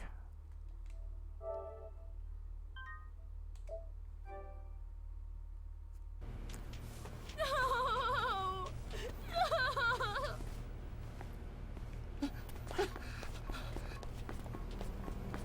I've had it! She says I've proven very reliable, but like, I haven't done jack for Jill in days at this point.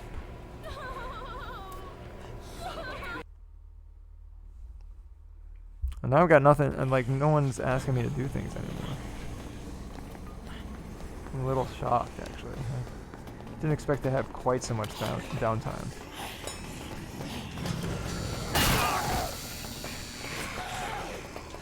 Ooh.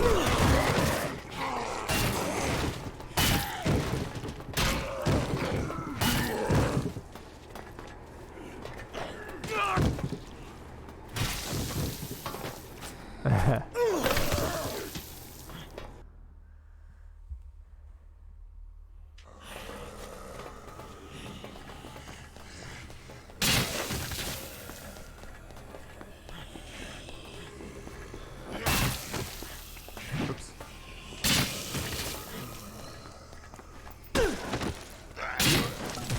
That is the stuff.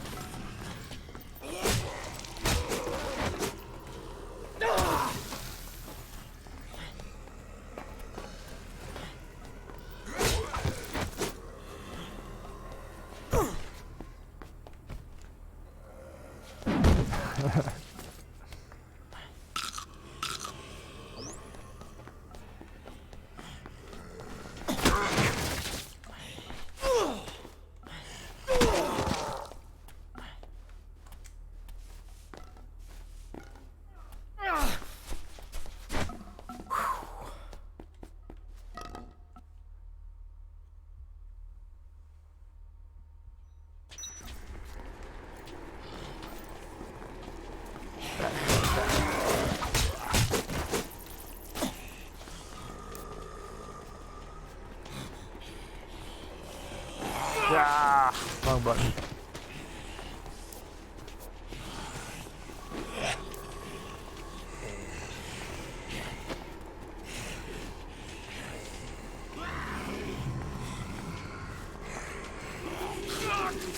Alright, I'm trying to get an attack shot.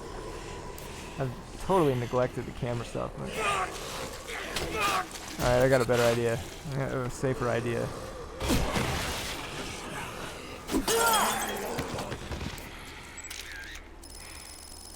Perfect.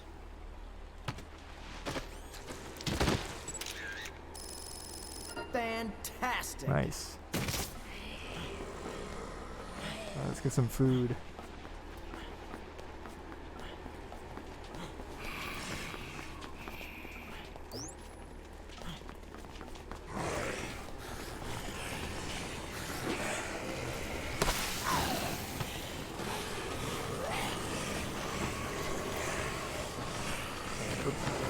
Oh crap.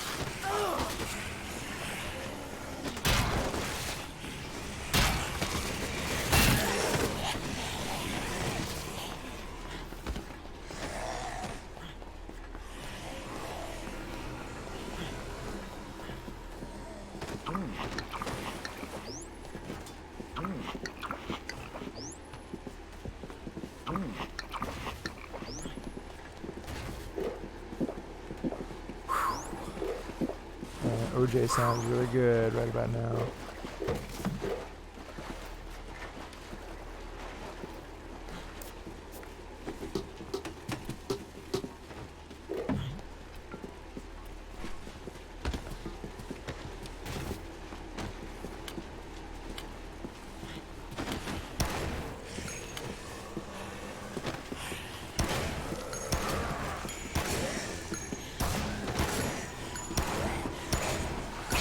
There we go.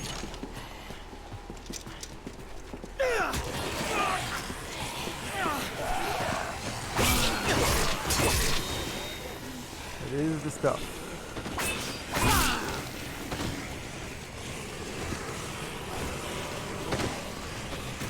Okay, we're getting close to that level up. If I can accomplish that, I will feel good about myself.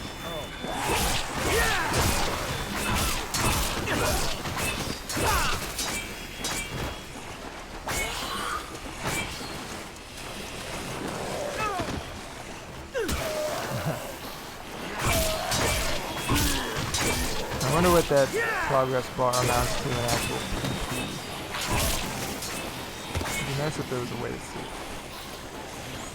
Take a look. Card game total, that's a lot. Overall total, that's from multiple games.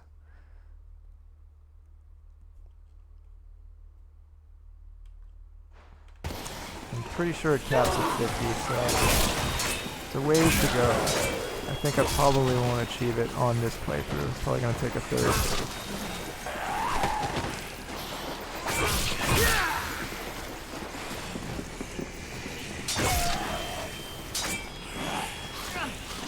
Maybe even a fourth, I don't know.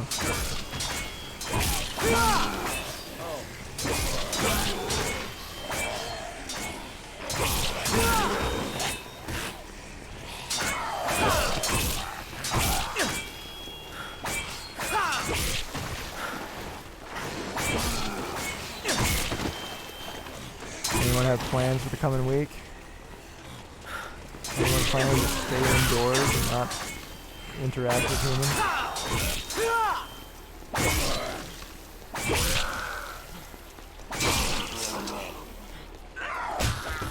That's why I'm a Viking. Oh.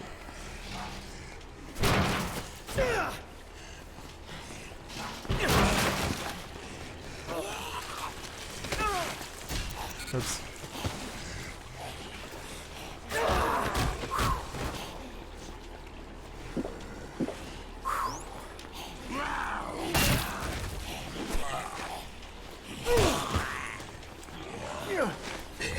See if I can get the glass.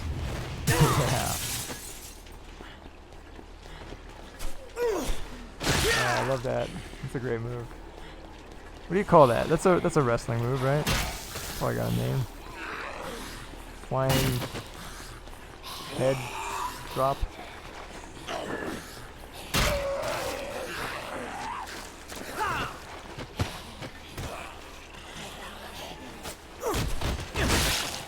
So good. I'm getting extra PP for that, huh? Let's say 300. 300. I'll keep going. Nope.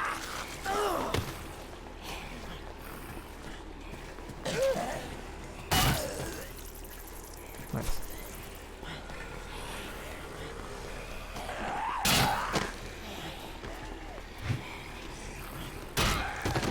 It's a little hard to execute. You have to hit square and X together, but it likes to only let one button register. Unless your timing is perfect.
Oh god, something clicked away. Somehow I clicked away from my stream. Let me pull that back up.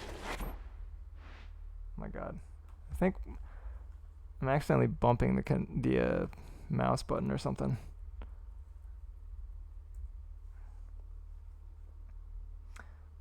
Ah, there we go.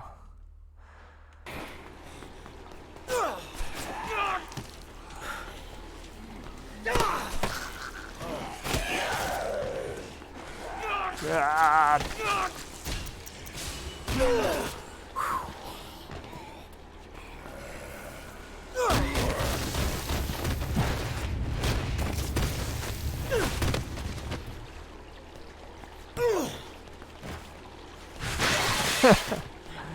Very satisfying.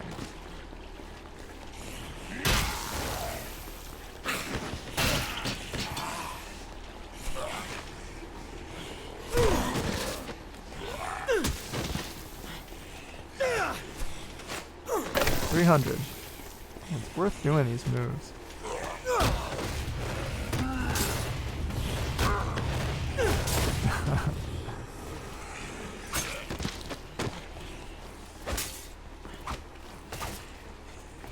Come on.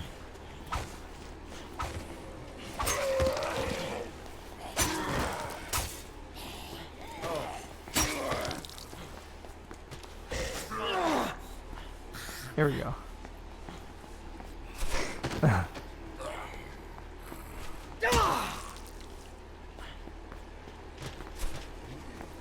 I wish I had a dive kick.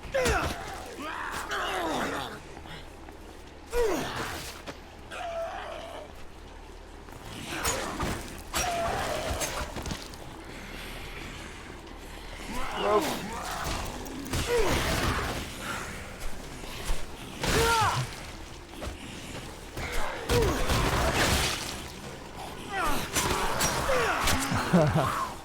That was great.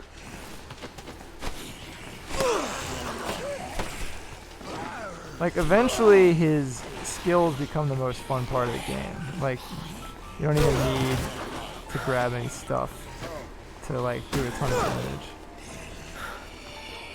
Now, I'm pretty sure this game has the move where you pull their guts out. It's not often games show you intestines and such. I feel like that's probably banned in parts of Europe.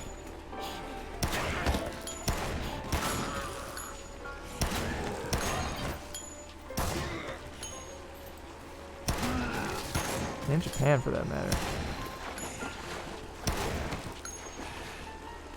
I don't really know the rules in Japan. I thought you couldn't, like when I was there, I don't think you could show beheadings.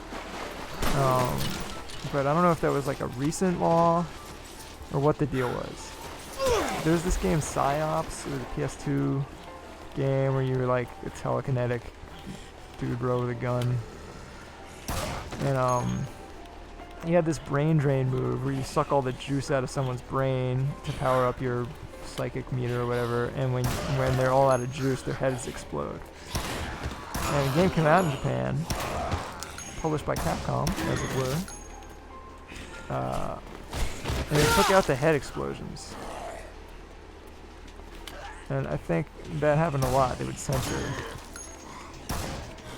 beheadings and head explosions and things like that. But I mean, look, this game is full of head explosions and beheadings. I don't know if that was like, if they took that out for the Japan version, or if it was just not a law yet, or if there's some technicality. It's like, oh, they're zombies, they're not people. But I mean, look at that. It's pretty violent. He's got an arm coming out of his face. A whole arm. Well, half an arm.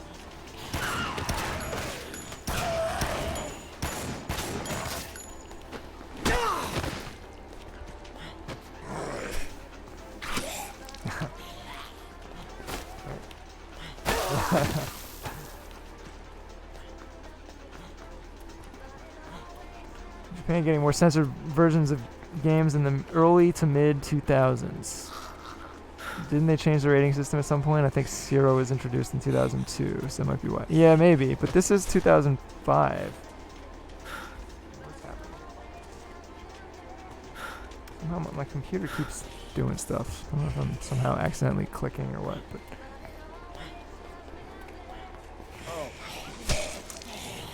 But yeah, I mean, this is 2005. And sort of a flagship title, no less, for the 360. So you'd think they want to be sure it was kosher. I was there in the late 2000s, well, like mid to late 2000s, and yeah, it's never totally clear to me what the deal was.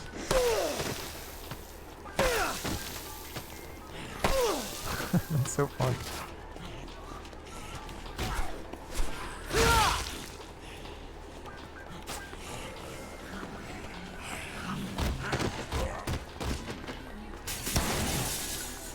Wow.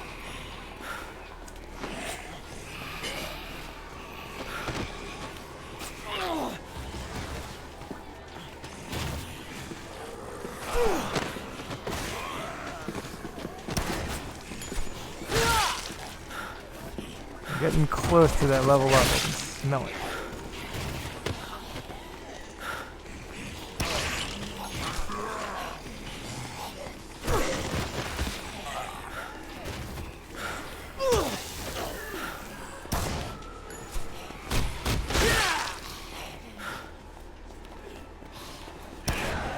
It's worth 30 normal kills.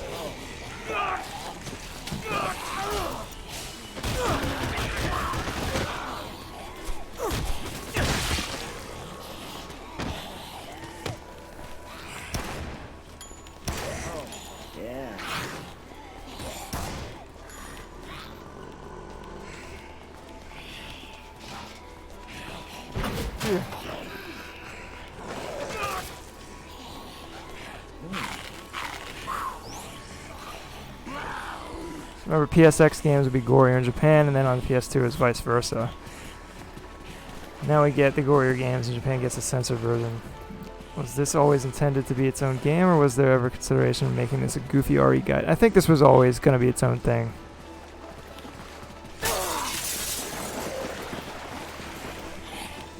I don't think Dead Rising was always the name. I can't...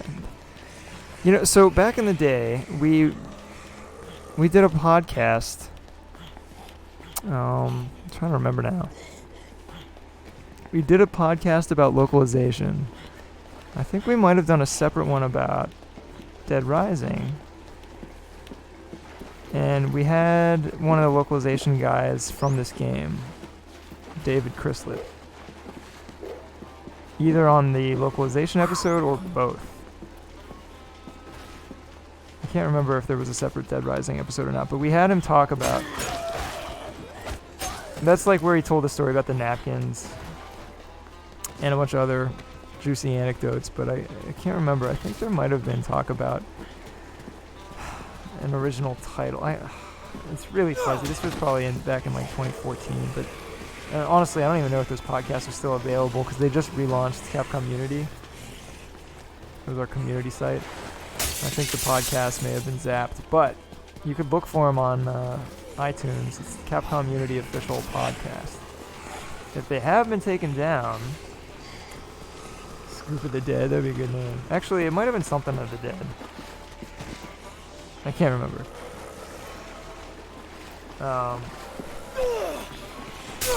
Yeah, it does seem suspect that that they already had a zombie IP, and that they would then make a new one. It does feel like it must have started as a Resident Evil, but I don't remember hearing it. Devil May Cry did, Onimusha did, at least in some sense. They called it like Sengoku Biohazard or something like that.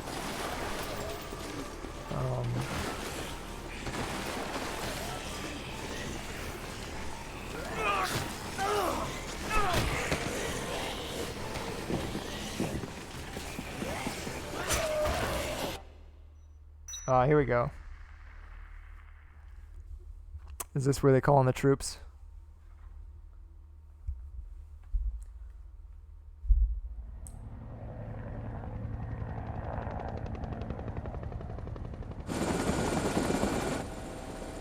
I doubt that guy's managed to stay alive this long.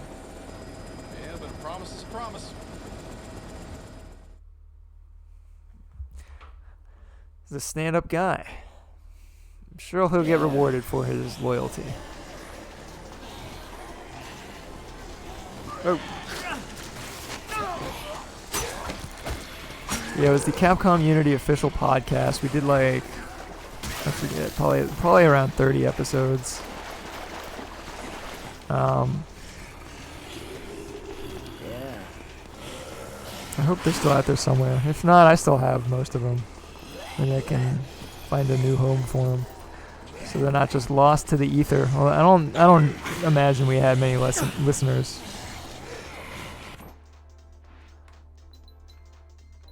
So am I trying to get to that chopper now? There's still no prompt. Well, and until further notice, my objective is to get to level 43. And once I do, I gotta call it, because I'm getting to that point. My joints are mad at me. They're like, hey, you should probably use us.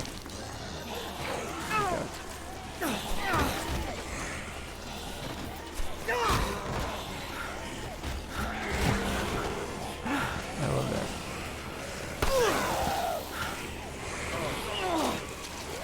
Ugh, I wish these commands were more reliable.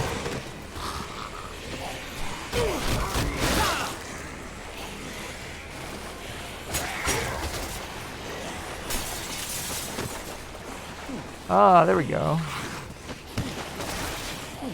I was afraid it wouldn't be possible.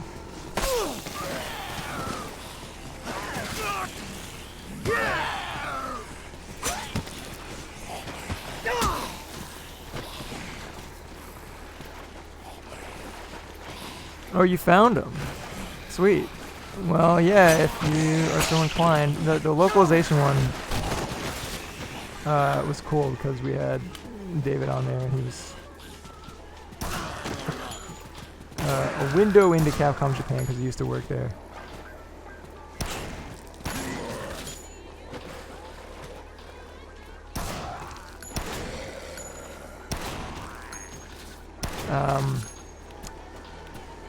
Man, I was just thinking about Mega Man Legends because of the Servbot and how much they treated the Servbots as a company mascot for a long time.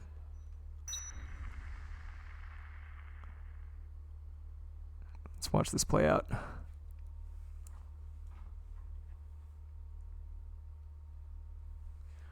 Oh, you got links. That's the stuff.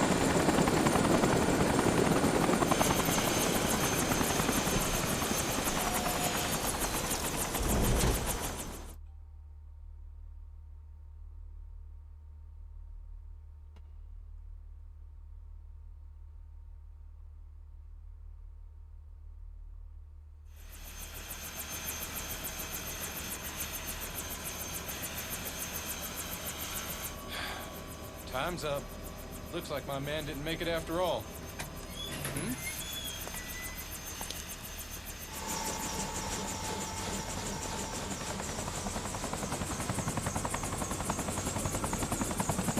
Was I supposed to be there by now?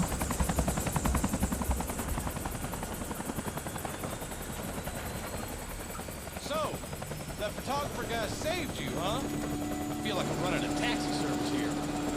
Oh well. Just sit tight. I'll get you somewhere safe. I should have paid more attention.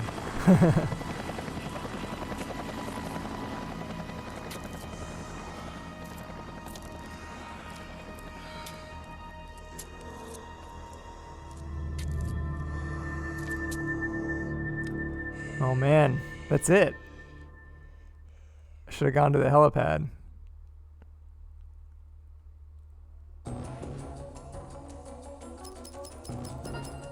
Sweet. Well, I leveled up anyway. Let's look at my pathetic survivor chart. Oh, that's so sad. Or is it? I was gonna say about Mega Man Legends is just that, like, they really teased for years, you know, by making the Servbots the mascot, and it was they had the actual life-size Servbots in the Japan office, and they appeared in all the games, and then they finally announced Legends 3, and it didn't happen. It is a huge shame and a giant tease. It's just a big bummer. Hey, pro wrestling boots. Prisoner garb.